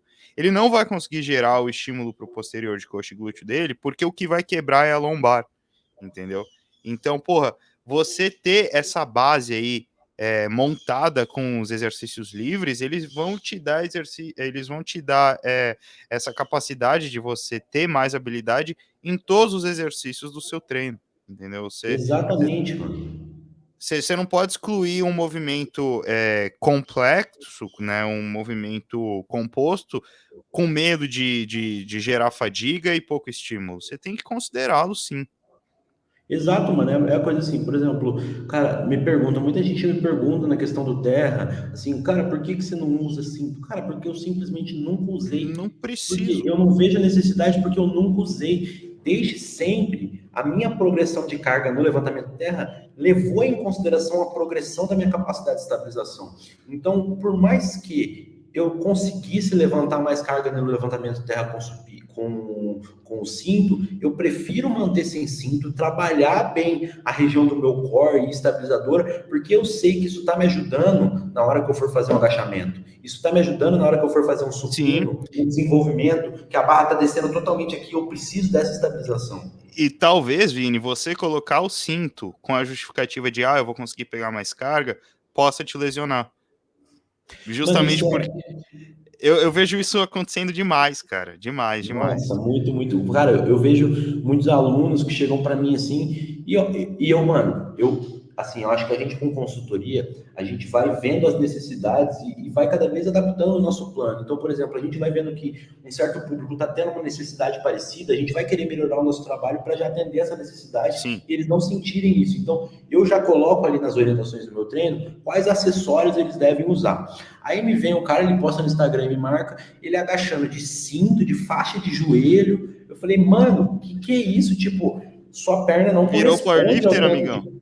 Não, sua perna não corresponde ao tanto de faixa, cinto e carga que você tá colocando aí. É. Tipo, a faixa, cara, para mim não. Isso aí, mano, quem entende de treino vai saber. A faixa, ela foi desenvolvida para os esportes de força, onde o objetivo é a compressão extrema que ela faz. Por quê? Porque o objetivo do esporte de força é levantar o máximo de carga possível, independente do estímulo que você está gerando, independente de qualquer coisa. O objetivo deles é levantar o máximo de carga possível. Então eles vão usar cinto, eles vão usar faixa de joelho, por quê? Porque aquilo tudo vai ajudar eles a levantar o máximo de carga possível. Hipertrofia, a carga, ela sim é importante, ela é um fator que entra como um dos primordiais, mas ela não é tão importante quanto é para um levantamento de peso, sabe? O seu objetivo, por exemplo, num exercício, não é levantar o máximo de peso possível, independente do estímulo. Isso é o objetivo do levantamento de força. Então, a faixa ela vai comprimir o seu joelho a um ponto onde ela vai te ajudar a fazer um exercício que não está sendo totalmente direcionado para aquela musculatura. Então, você está gerando um grau de fadiga, você está gerando um grau de estímulo, mas aquele estímulo é como se a faixa ela não pode ter hipertrofia, mas você está direcionando um estímulo para ela, entendeu? Porque ela está roubando uma parte Tem a do força estímulo que elástica, né, deveria meu? É ser. como se você estivesse pulando num trampolim. Quando você tá na fase ali com o joelho mais flexionado, a faixa ela tá querendo expandir, te jogar para cima. Então ela gera uma força que você não tem, entendeu? Exato, então você está direcionando um estímulo que deveria ser feito 100% pelo seu quadríceps para a faixa.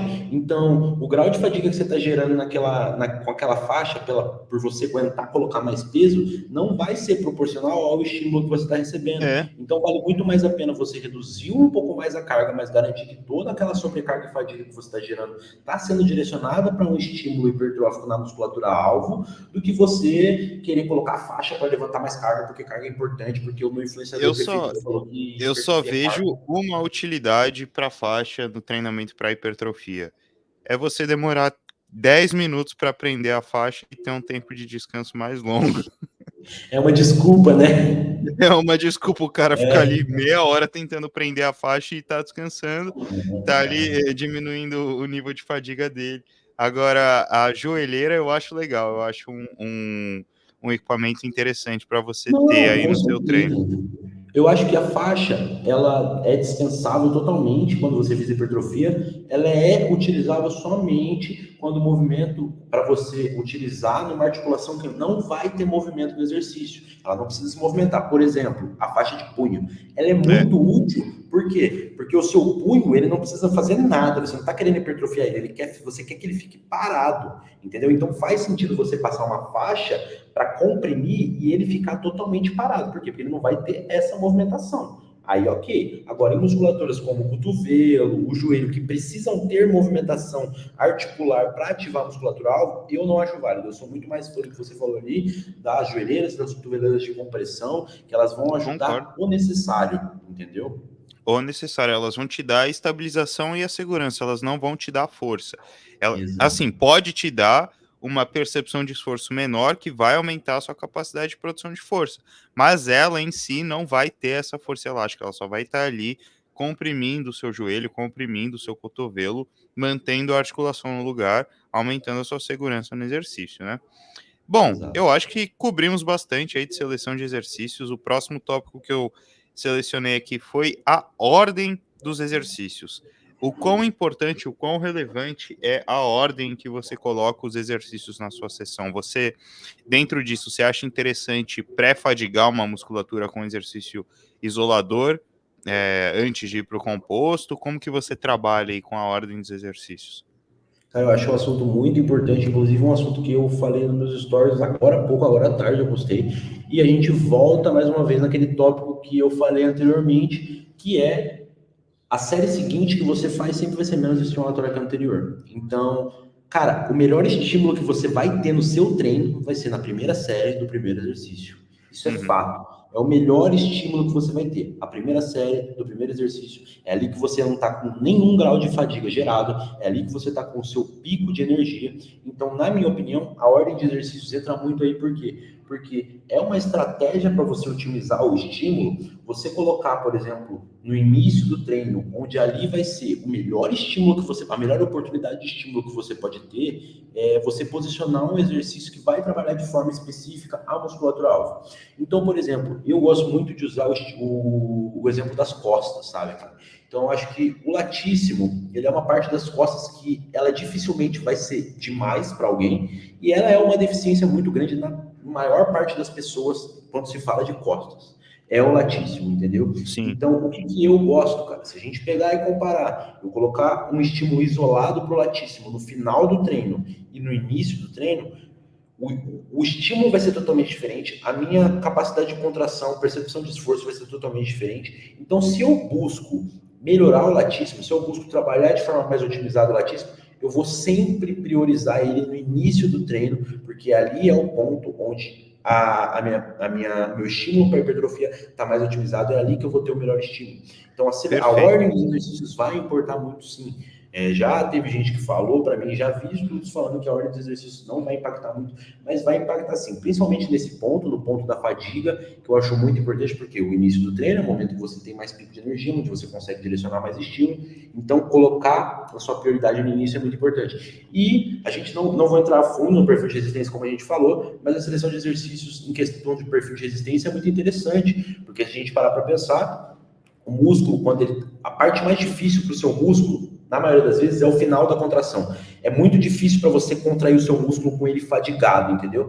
Então, se você pegar um exercício que ele é muito difícil no final, e colocar ele no final do seu treino, quando o seu músculo já está extremamente fadigado, talvez não seja a melhor opção, porque você não Vai vai gerar conseguir ter pouco uma boa estímulo. ativação, vai gerar pouco estímulo, porque talvez você sinta, consiga fazer uma série boa, mas você não vai conseguir progredir isso a longo prazo. Eu te garanto, porque eu vi isso na prática, com as máquinas da Hammer, eu testei isso. Eu Sim. testei isso na prática com as máquinas da Hammer, porque os supinos da Hammer, eles são aqueles supinos que são extremamente difíceis no final. Então, colocar um exercício daquele no final do treino, eu não conseguia progredir por nada. Por quê? Porque eu já vinha com a musculatura local fadigada, e pegar um exercício e colocar a fase mais difícil dele, onde o meu músculo é mais fraco, cara, é pedir para não conseguir progredir. Com Então, é muito certeza. importante você entender disso na ordem dos exercícios. Então, priorizar esses exercícios que são mais difíceis no final da contração, que é onde o seu músculo é mais fraco, no início do treino, e colocar exercícios que eles são mais difíceis na fase alongada do músculo, que é onde ele é mais forte, no final do treino. Porque mesmo que você esteja com uma fadiga, ali é um comprimento muscular que seu músculo é mais forte, então isso fica mais equalizado e você consegue progredir a longo prazo. Não, perfeito. Nailed it. Mas eu também acho que a gente tem que levar em conta a questão mental, cara. Tipo, vou me usar como exemplo.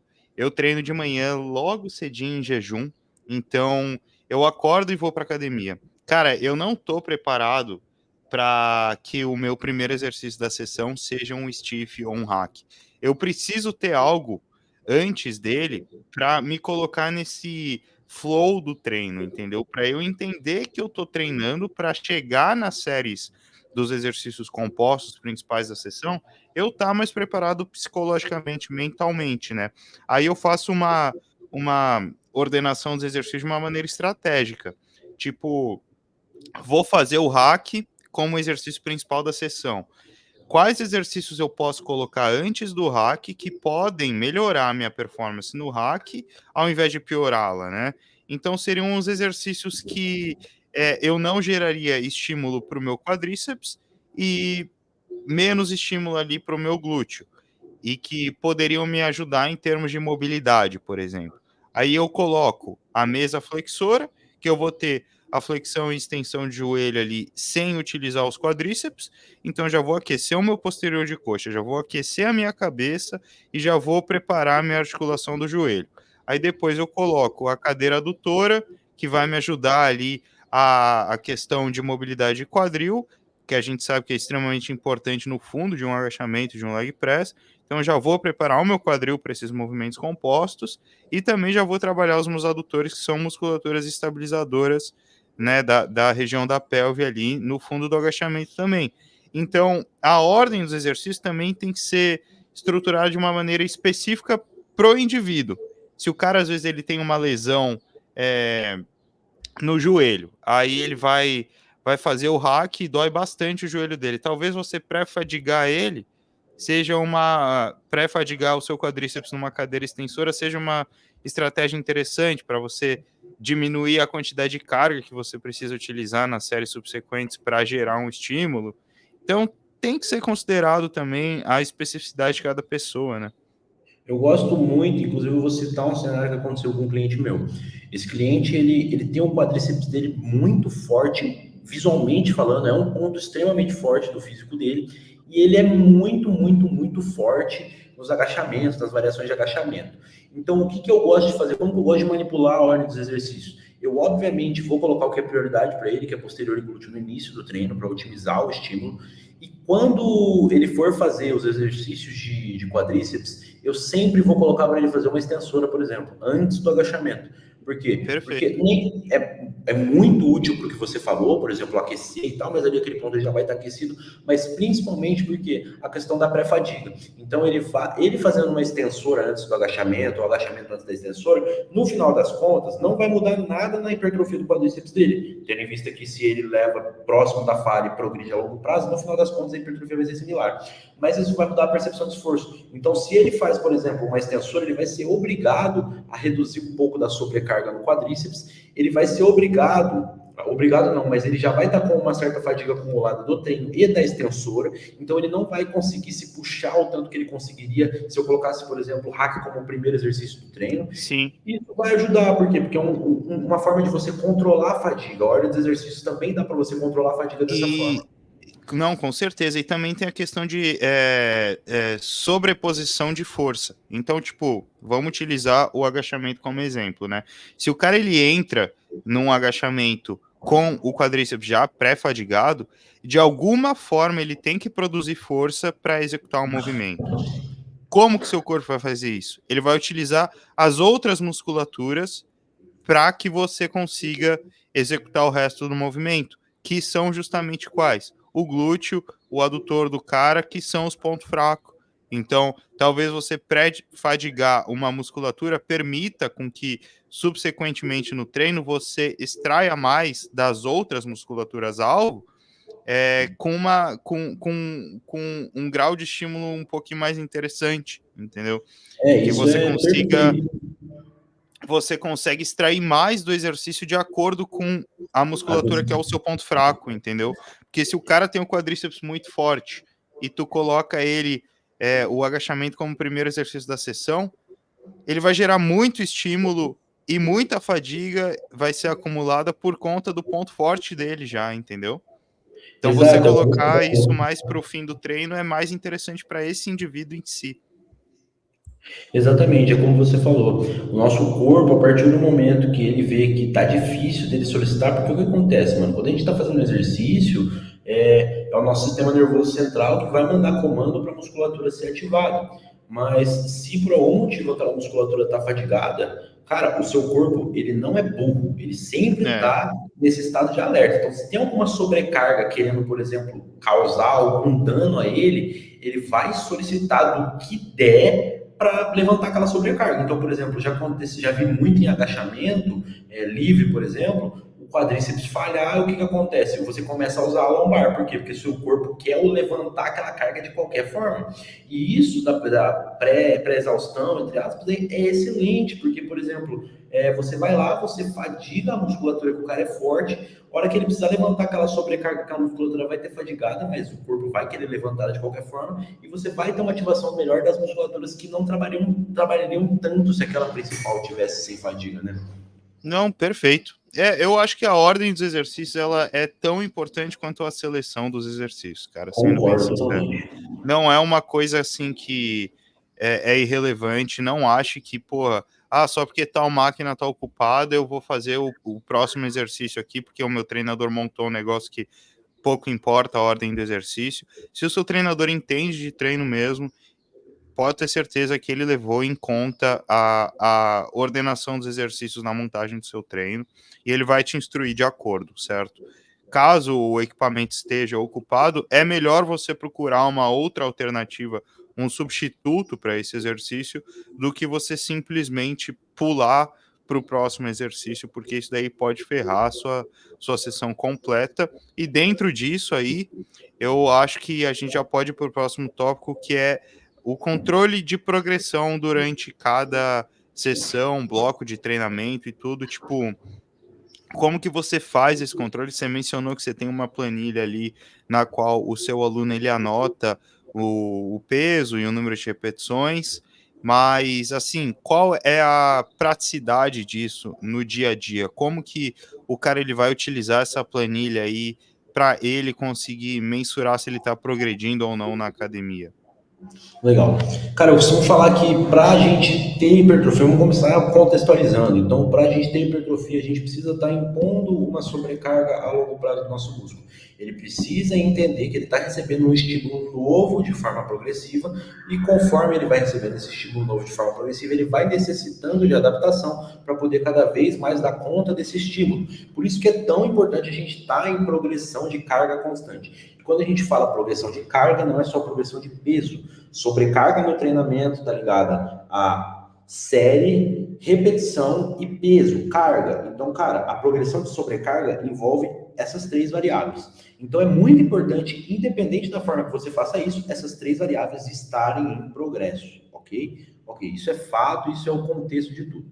Agora, a questão de controle de estímulo e fadiga, eu gosto muito da ideia de levantar essa sobrecarga, ou seja, progredir essa sobrecarga por meio das cargas e repetições. Eu acredito que é um processo mais orgânico. Se a gente tenta progredir essa sobrecarga por meio de séries, a gente vai ter muitos problemas no meio do caminho, porque, mais uma vez, entra naquele assunto da curva em U, então não necessariamente mais séries vai resultar em mais hipertrofia, então não é porque você está fazendo 3 séries no exercício que você fazer 4 vai ter mais estímulo hipertrófico.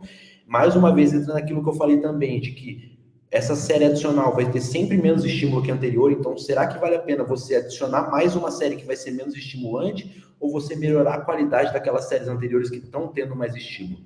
Isso aí faz muito, muito mais sentido, entende? Então eu prefiro progredir essa sobrecarga a longo prazo por meio das cargas e repetições, porque você dá o tempo necessário para o seu corpo se adaptar, ele conseguir estar apto a levantar aquela carga, a fazer aquela repetição a mais, e isso é mais consistente a longo prazo. Eu percebo que querer subir o volume, subir a sobrecarga por meio de mais séries, você acaba entrando num platô muito rápido, você acaba entrando num nível de fadiga muito rápido, e progredindo cargas e repetições, você também vai estar progredindo a sobrecarga a longo prazo, só que de forma muito mais orgânica, de forma muito mais natural junto com a sua musculatura. Então, eu gosto de colocar essa planilha para quê? Para que eles anotem, eu peço para anotar somente as séries de trabalho, que são as que eu contabilizo ali, então para que eles anotem o peso e a repetição que eles estão fazendo. Não importa para mim se ele está fazendo, se eu coloco, sei lá, 2 séries de 6 a 10 repetições, para mim não importa se ele está fazendo a mais pesada primeiro e a mais leve depois, ou a mais leve primeiro e progride a carga na segunda, isso não me importa. Isso é o mínimo de diferença. O que importa para mim se eu olhar na primeira semana, ele está fazendo 60 quilos para 10 repetições, e eu olhar na outra, na semana 8, por exemplo, e ele está fazendo 70 quilos para 11 repetições, ou seja, ele progrediu 10 quilos.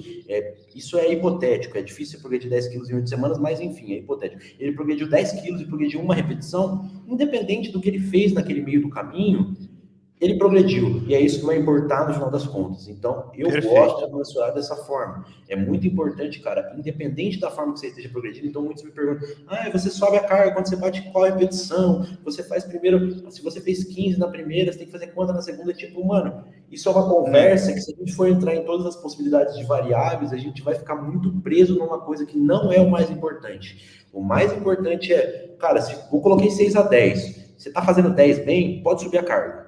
Ponto, é isso. Agora, mano, se você não quer subir a carga, faz 12, tudo bem, pode fazer 12. Você subiu as repetições, você está acumulando sobrecarga progressiva a longo prazo. Então, eu acho muito importante a gente mencionar isso. O importante é o progresso da sobrecarga a longo prazo. Eu acho que muitas vezes você ficar muito preso nisso, de tipo, eu faço primeiro a mais pesada, depois a mais leve, eu faço pirâmide, eu progredo a carga quanto. Cara, não vai importar muito, desde que no final das contas a sobrecarga tenha sido progredida. Tenha sido feito, eu concordo 100%, mas para isso, para a gente conseguir uma boa mensuração de progresso, a gente tem que levar em consideração de que as suas repetições devem ser padronizadas. De nada adianta você conseguir uma repetição a mais na semana seguinte, se você encurtou essa repetição, se você utilizou outras musculaturas para fazer essa, se você fez uma amplitude menor, você tem que padronizar as suas repetições antes de você se preocupar em fazer mais repetições ao longo da semana, ou então de subir a carga. O que eu falo para os meus clientes? Você só vai subir a carga quando você conseguir subir de 2 quilos a mais por 2 semanas subsequentes. Então, tipo, utilizar o hack novamente como exemplo, né? Se você colocou um teto de repetições ali de 8, e o cara ele conseguiu executar 8 repetições com 3 placas de cada lado por 2 semanas, porque ele precisa conquistar essa carga, consolidar essa repetição com as execuções padronizadas por 2 semanas, aí é sinal de que ele pode subir mais 2 quilinhos de cada lado até ele atingir as 8 repetições novamente por mais 2 semanas, certo? Você entendeu essa regrinha do 2x2 aí? Fica bem fácil de você acompanhar ao decorrer das semanas, porque você tem na sua cabeça de que todas as repetições são iguais e de que você só subiu 2 quilinhos. Então, não é uma subida de carga abrupta, na qual vai resultar com que você, ao invés de executar 8 repetições, execute 4 ou 5, mas já é um sinalizador de que está havendo um certo grau de progressão de força. Cara, eu acho muito importante a gente falar sobre isso, porque a forma que eu gosto de utilizar com os clientes é bem parecida com você. Por exemplo, se eu coloco 6 a 10, cara, a partir do momento que você fizer 12 com aquela carga, pode progredir de 5 a 10% da carga. E é muito importante falar isso, que o progresso, ele é a longo prazo. Então, não importa, cara, se você... Não vai fazer uma diferença significativa se você progrediu 5 quilos de uma semana para outra, mas nas próximas semanas você acabou estagnando naquela carga, foi demais, aí você perdeu uma semana, perdeu aquele estímulo, de nada adianta. Para mim, adianta muito mais você progredir 1 quilo que seja quando você progredir, mas é um progresso consolidado, porque É seu, né? da mesma forma que a hipertrofia é a longo prazo, o progresso no treino deve ser pensado a longo prazo para você não parar no meio do caminho. Você tem que pensar nisso. Se você quer progredir de acordo com o seu ego, de acordo sem ter uma noção nenhuma de execução, nada, você vai parar no meio do caminho.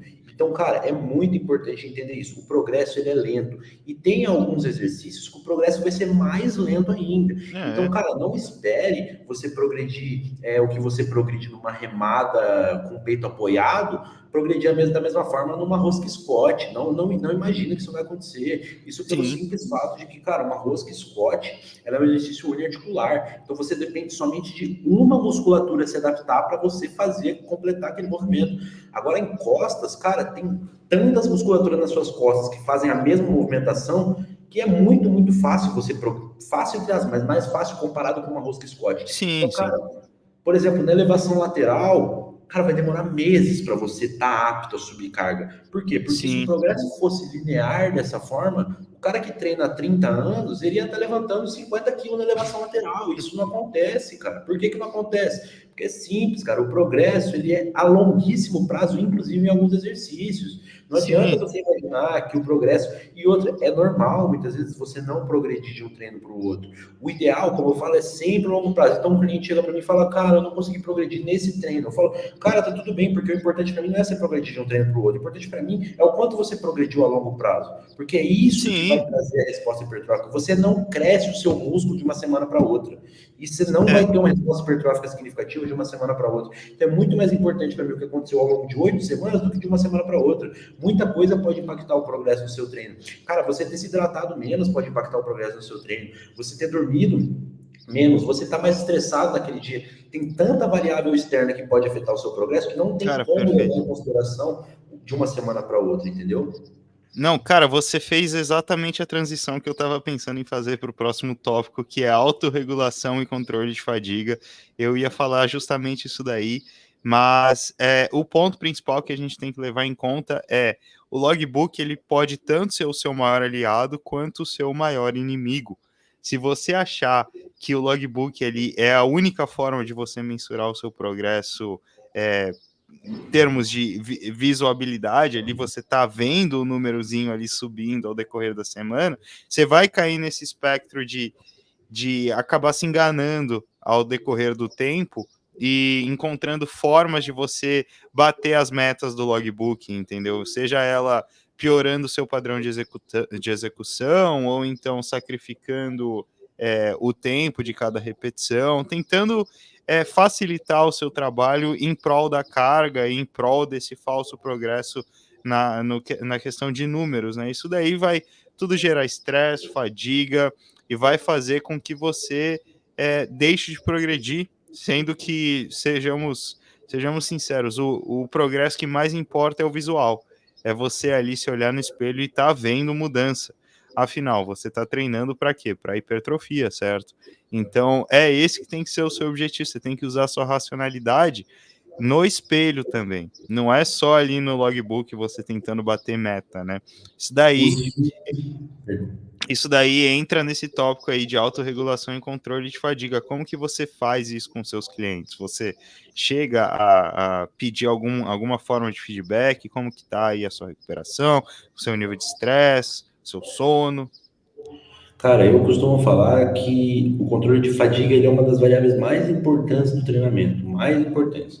Porque ali no começo você citou, né, que se a gente ficar muito preso ao número subindo, a gente acaba deixando umas coisas para trás mesmo, porque a gente precisa entender que o progresso, ele não é só de carga, como eu falei, a gente tem várias variáveis de progresso. Então, cara, se numa semana você fez um exercício com uma execução X, mas na seguinte semana você fez o exercício com a mesma execução, só que melhorada, uma execução mais alinhada, com mais controle do peso, isso também foi progresso. Por mais que tenha sido com a mesma repetição, com a mesma carga, eu garanto para você que se você tem uma execução melhor naquele exercício, o estímulo foi mais otimizado. E se o estímulo foi mais otimizado nessa semana do que na anterior, você impôs uma sobrecarga progressiva na sua musculatura. Sim. A percepção de esforço, cara, eu tenho percebido muito na prática, eu estava fazendo essa analogia, inclusive, hoje. Eu tenho progredido na rosca Scott com halter, semana sim e semana não, uma repetição.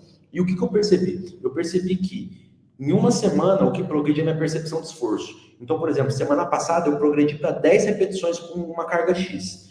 Essa semana eu fiz 10 repetições também, mas a minha percepção de esforço foi totalmente diferente. E aconteceu isso na outra progressão também. Eu fiz, sei lá, 8 repetições, foi progresso. Na semana seguinte, pareceu mais fácil aquelas 8 repetições, e na outra semana eu fiz 9. E assim foi. Então, o meu progresso de semana após semana não era de repetição, não era de carga, mas primeiro progredia minha percepção de esforço, depois progredia minha repetição. Primeiro progressão de esforço, depois repetição. Talvez, sabe por que isso esteja acontecendo também? A sua tolerância à dor nesse exercício está aumentando. Então, ao longo do tempo, você está conseguindo progredir nesse exercício porque você sente doer menos, porque é um exercício incômodo, né, cara? Exato. Convenhamos. Exatamente. Então, o controle de fadiga, ele entra como uma variável excelente. Eu costumo falar assim, cara, no meu feedback semanal que eu peço para os meus alunos, eu sempre pergunto como que está o sono, ingestão de água, níveis de estresse, porque isso tudo impacta no treino, sabe, mano? Então, Sim. por exemplo, o cara, ele vem para mim e fala, cara, eu não estou conseguindo progredir nesse treino, eu não estou conseguindo progredir nesse exercício, eu estou estagnado, minha carga caiu. Antes de, cara, pensar se tem algo de errado com o treino, eu vou perguntar como foi o seu sono.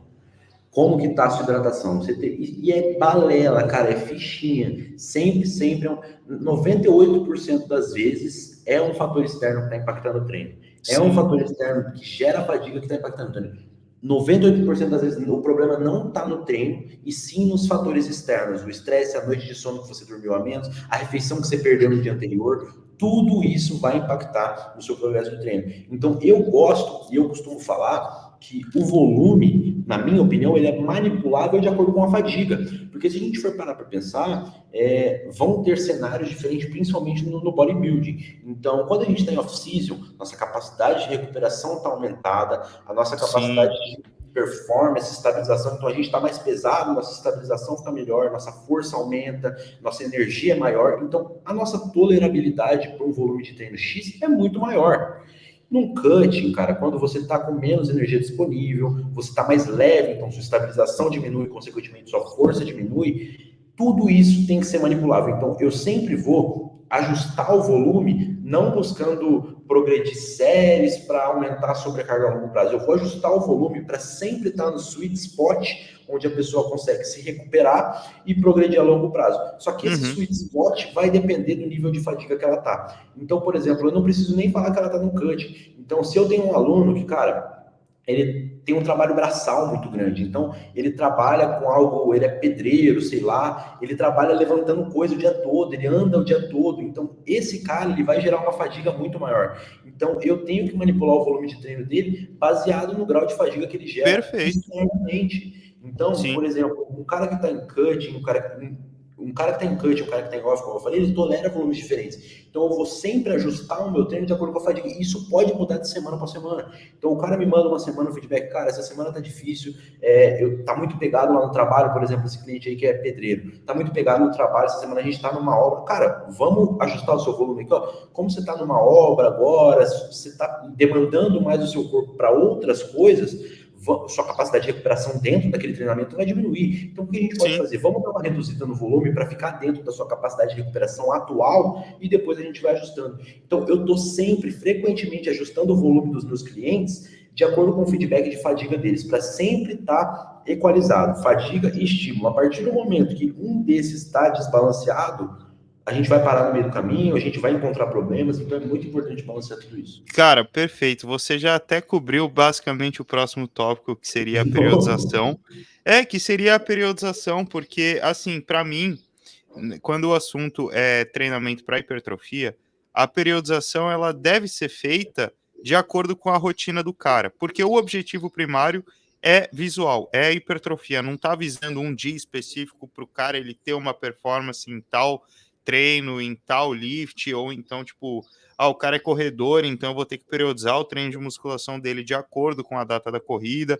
Para hipertrofia, o assunto é o seu aspecto visual. Então, para mim, a periodização, ela tem que ser feita com base na rotina da pessoa. Tipo, digamos que ela tem a semana final de prova dela que ela vai entregar o TCC do cara, tá ligado?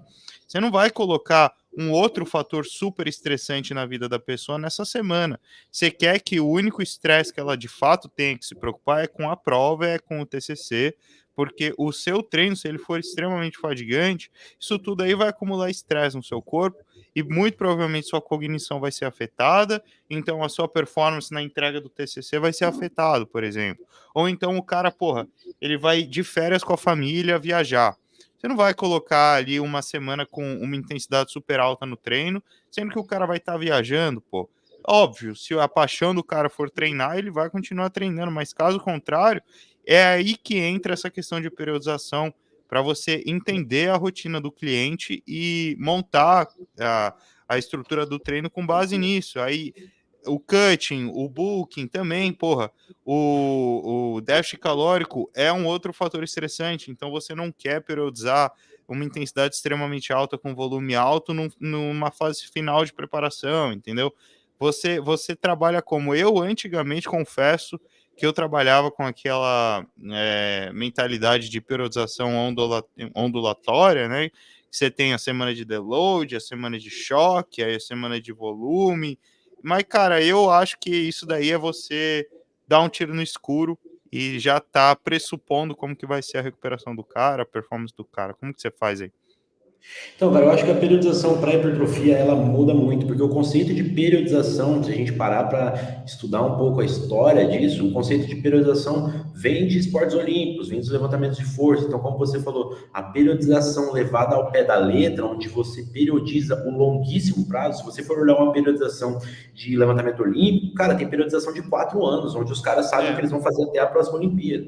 Isso é a periodização na teoria, entendeu? Só que aí muita gente traz isso por meio da hipertrofia, muitas vezes até para ganhar dinheiro, traz como se fosse a fórmula mágica, assim, de tipo, a periodização, você precisa periodizar os seus treinos, sendo que quando a gente visa a hipertrofia, a periodização ela é muito mais a curto prazo e de acordo com a demanda. Então, como você falou, a periodização ela sempre vai ser, a gente vai sempre ajustar as variáveis do treinamento de acordo com a demanda do cliente. Então, cara, é inesperado, porque aí você vai lá, periodiza, sei lá, 3 meses de treino, um mês de passo, de choque, de deload, aí você periodiza tudo isso e no meio tempo, tipo, igual você falou, ele vai ter uma prova muito grande, então uma prova que vai exigir muito dele, então ele não vai conseguir treinar bem, porque ele vai estar estressado, então muita coisa pode afetar um planejamento a longo prazo para hipertrofia. Então, para hipertrofia, cara, eu vou falar de forma bem básica, quando alguém me pergunta de periodização, a periodização que eu uso é meu diário de treino. Meu diário de treino ele vai me falar o que eu estou fazendo. A melhor periodização que tem é você olhar como que está e avaliar o seu progresso a longo prazo.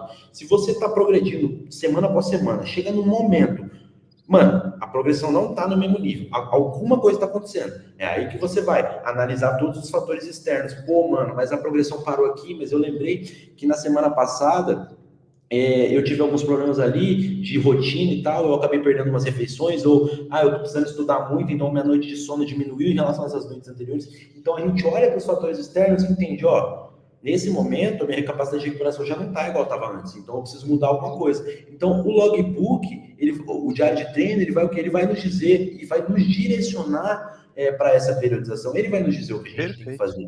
Então, não existe forma mais simples de abordar a periodização do que um diário de treino. Você anota o que você faz toda semana. A partir do momento que não está da forma que você espera, você analisa as variáveis externas, ajusta as variáveis para continuar no que é o contexto-chave para a hipertrofia, que é o progresso da sobrecarga a longo prazo. Concordo 100% contigo. E eu acho que vale a pena ressaltar também que não existe regra em termos de, pô, eu preciso fazer um deload. Se eu não faço deload, é sinal que eu tô treinando fofo. Não, se você não faz deload e você tá progredindo, é sinal de que você tá fazendo a coisa certa.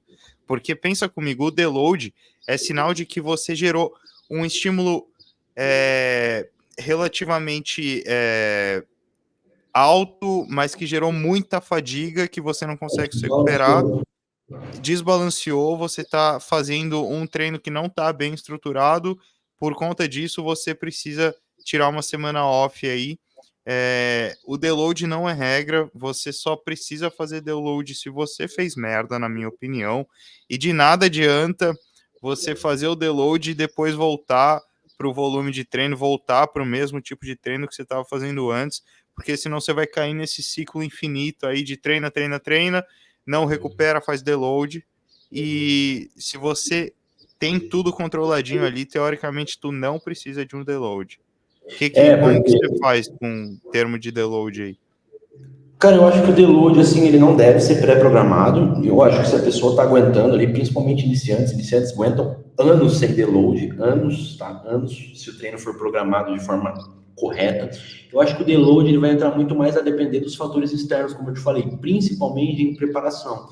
Então, por exemplo, muitas vezes a gente não errou a mão no controle do treino em relação à fadiga e estímulo, mas a gente está gerando fadiga de forma externa. Então, por exemplo, a fadiga gerada do déficit calórico, ela pode ser um fator que impacta na nossa recuperação. Então, muitas vezes, a gente vai chegar num ponto do treino que a gente vai precisar de um deload, não porque o treino está mal estruturado, mas porque a gente está com uma fadiga, por exemplo, de um déficit calórico acumulado de várias semanas. O Então, estresse isso... total, né, da vida do cara tá muito alto. Então você Exato. busca Então, diminuir esse estresse diminuindo o treino. exato. E, cara, o deload eu aplico assim de forma muito básica com a grande maioria dos meus clientes. Eu gosto muito de reduzir o volume, que para mim, cara, muita gente fala que falha, gera muita fadiga, mas eu vejo na prática que o volume de Não é. treino gera muito mais fadiga do que a falha, entende? O volume de treino e principalmente você ficar nessa relativização de, por exemplo, fazer 4 séries com repetições na reserva e fazer uma até a falha, eu te garanto que essas 4 com repetição na reserva vai te gerar mais fadiga. Então, a principal coisa que eu vou mexer na hora que eu quiser melhorar a capacidade de recuperação desse meu cliente, independente do tempo que ele precisar, vai ser no volume. Então, o que eu faço? Eu geralmente falo, cara, reduz uma série por exercício. Então, como o volume é individual, independente se ele está fazendo 4, 3, aquela é a base que ele vinha progredindo ao longo das semanas, e eu reduzo uma série da base que ele vinha fazendo. Então, se ele estava fazendo 2 séries, ele vai fazer uma, se ele estava fazendo 3, ele vai fazer 2, enfim. Então, isso já no final das contas, ele vai dar aproximadamente 20% de redução do volume total de treino ao final da semana, e a depender do feedback dele, eu vou reduzir um pouco a intensidade de esforço, a questão da falha. Se ele me relatar que está com sintomas muito grandes de fadiga central, eu geralmente vou reduzir a falha. Se ele me relata só que, cara, não estou recuperando muito bem, por algum motivo não estou recuperando bem, sei lá, 2, 3 semanas, já não está a mesma coisa, eu geralmente faço uma semana com um pouco menos de volume, ele ainda mantendo a intensidade de esforço e intensidade de carga normal, só falo para ele que ele não precisa progredir, ou seja, ele não precisa impor mais uma variável que pode gerar fadiga, ou seja, eu falo, mano, bate as mesmas repetições que você fez na semana passada, busca Sim. equalizar questão de execução, busca melhorar a qualidade das mesmas repetições de carga que você usou na semana passada e na semana seguinte você volta a progredir. Então, geralmente eu reduzo o volume de primeiro momento. Não resolveu? O que eu faço? Aí, junto com o volume, eu reduzo a proximidade da falha, que aí é um fator que a certo nível vai gerar alguma fadiga, então, Uhum. principalmente fadiga no sistema nervoso central. Então, se ele está com sintomas assim, eu reduzo isso. É principalmente isso que eu mexo. Eu já sou ainda mais simplista do que você, cara. Se o cara ele tá mal, tá com o estresse muito alto, eu falo, meu, não treina. Tira 4 dias off aí, 5 dias off. Se você quer de fato focar na sua recuperação, não tem por que tu ir pra academia, porque você não vai perder músculo em 5 dias, pô. Você não vai, pode ter certeza. Não vai ser uma semana off aí que vai jogar o seu progresso no lixo. E outra, existem outras maneiras de você mitigar esse acúmulo de estresse. Dormir mais, comer mais, descansar mais depois do treino, diminuir nível de atividade, até mesmo, porra, relaxar, sabe? Usa aí um CBDzinho, vai num cinema, olha para a natureza, faz uma meditação, procura maneiras de você otimizar a sua recuperação.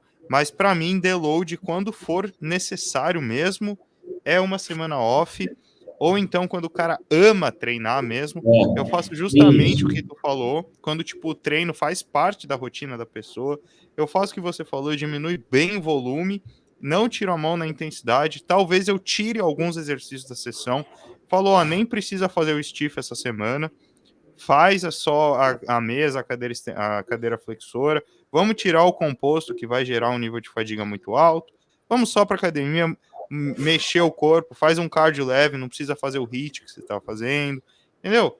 É tudo, cara, bem individual, assim, mas quando o assunto é visar a recuperação, não tem nada melhor do que você se recuperar sem ir para academia, literalmente. Exatamente. É, porque como você falou, né? Tem casos específicos que às vezes o cara ficar em casa e gostando de treinar, às vezes o cara ficar em casa vai gerar mais estresse nele e vai piorar só tudo. Então, tipo, às vezes você fala, Concordo. você é esse taradão da academia, vai pra academia, mas vai treinar fofo, vai pra academia pra fazer só nada. Só Eu prefiro ir também. sociabilizar ali. Cara, eu confesso que eu prefiro ir, porque, cara, ficar em casa aqui sozinho me dá uma É, ansiedade pra você absurda. é. Pra mim aqui é foda, cara. Eu, quando tô no Brasil, eu nem ligo, cara. Eu Você só fico quer no ficar em Brasil casa de quando você tá no boa. Brasil, né? Cara, o pessoal me chama pra sair, eu falo, meu, não quero, quero ficar aqui em casa, quero ficar com os meus pais aqui deitado, mofando no sofá, mexendo no meu bulldog. É isso. Exato. Bom, Vini, cara, eu acho que terminamos aí o assunto. Foi um belo overview sobre treino. Nem tem por que a gente ir eu te fazer as perguntas que eu recebi na caixinha, porque a gente respondeu todas ao longo do podcast. Eu acho que um próximo podcast a gente pode fazer, quem sabe, ao vivo. Aí a gente responde só as perguntas da galera. Mas por agora, eu quero te agradecer por ter topado fazer parte aí de mais um episódio do Time FF Podcast. E, cara, onde que a gente consegue te encontrar? Tá com vagas abertas? Qual o teu Instagram aí? Faz sua promotion aí, cara. Então, cara, meu Instagram, eu inclusive não consegui fazer esse negócio que você colocou embaixo do nome aí, mas é @coachvinimentos. Então, inclusive o Felipe postou lá nos stories dele e me botou no meu Instagram. Então é @coachvinimentos, bem básico, @coachvinimentos. Lá você vai me seguir, você vai encontrar os conteúdos. Eu posto conteúdo diariamente lá, principalmente em relação a treino, dando dicas, mostrando meus treinos. Então, se você gosta dos assuntos que a gente falou principalmente hoje, eu recomendo aí que você me siga, porque eu tenho certeza que você vai gostar muito dos conteúdos. E tô Sim. sim com vagas abertas, então lá no meu Instagram você vai ver também um pouco do meu trabalho, o trabalho que eu faço com os meus clientes. Se você se interessar, é só entrar em contato comigo lá pelo link da bio, que aí eu explico melhor como funciona meu trabalho. Mas é basicamente isso. Queria muito agradecer você também aí pelo convite. Tenho certeza que, mano, a gente tirou muita dúvida da galera, tenho certeza que a gente esclareceu muita coisa e a gente teve um papo bem legal aí. Com certeza, cara. É isso aí, pessoal. Vou deixar todas as informações na descrição do vídeo aí do YouTube. Se você curtiu, não esquece de seguir no Spotify e se inscrever no canal aí do YouTube. E até o próximo episódio. Um abraço.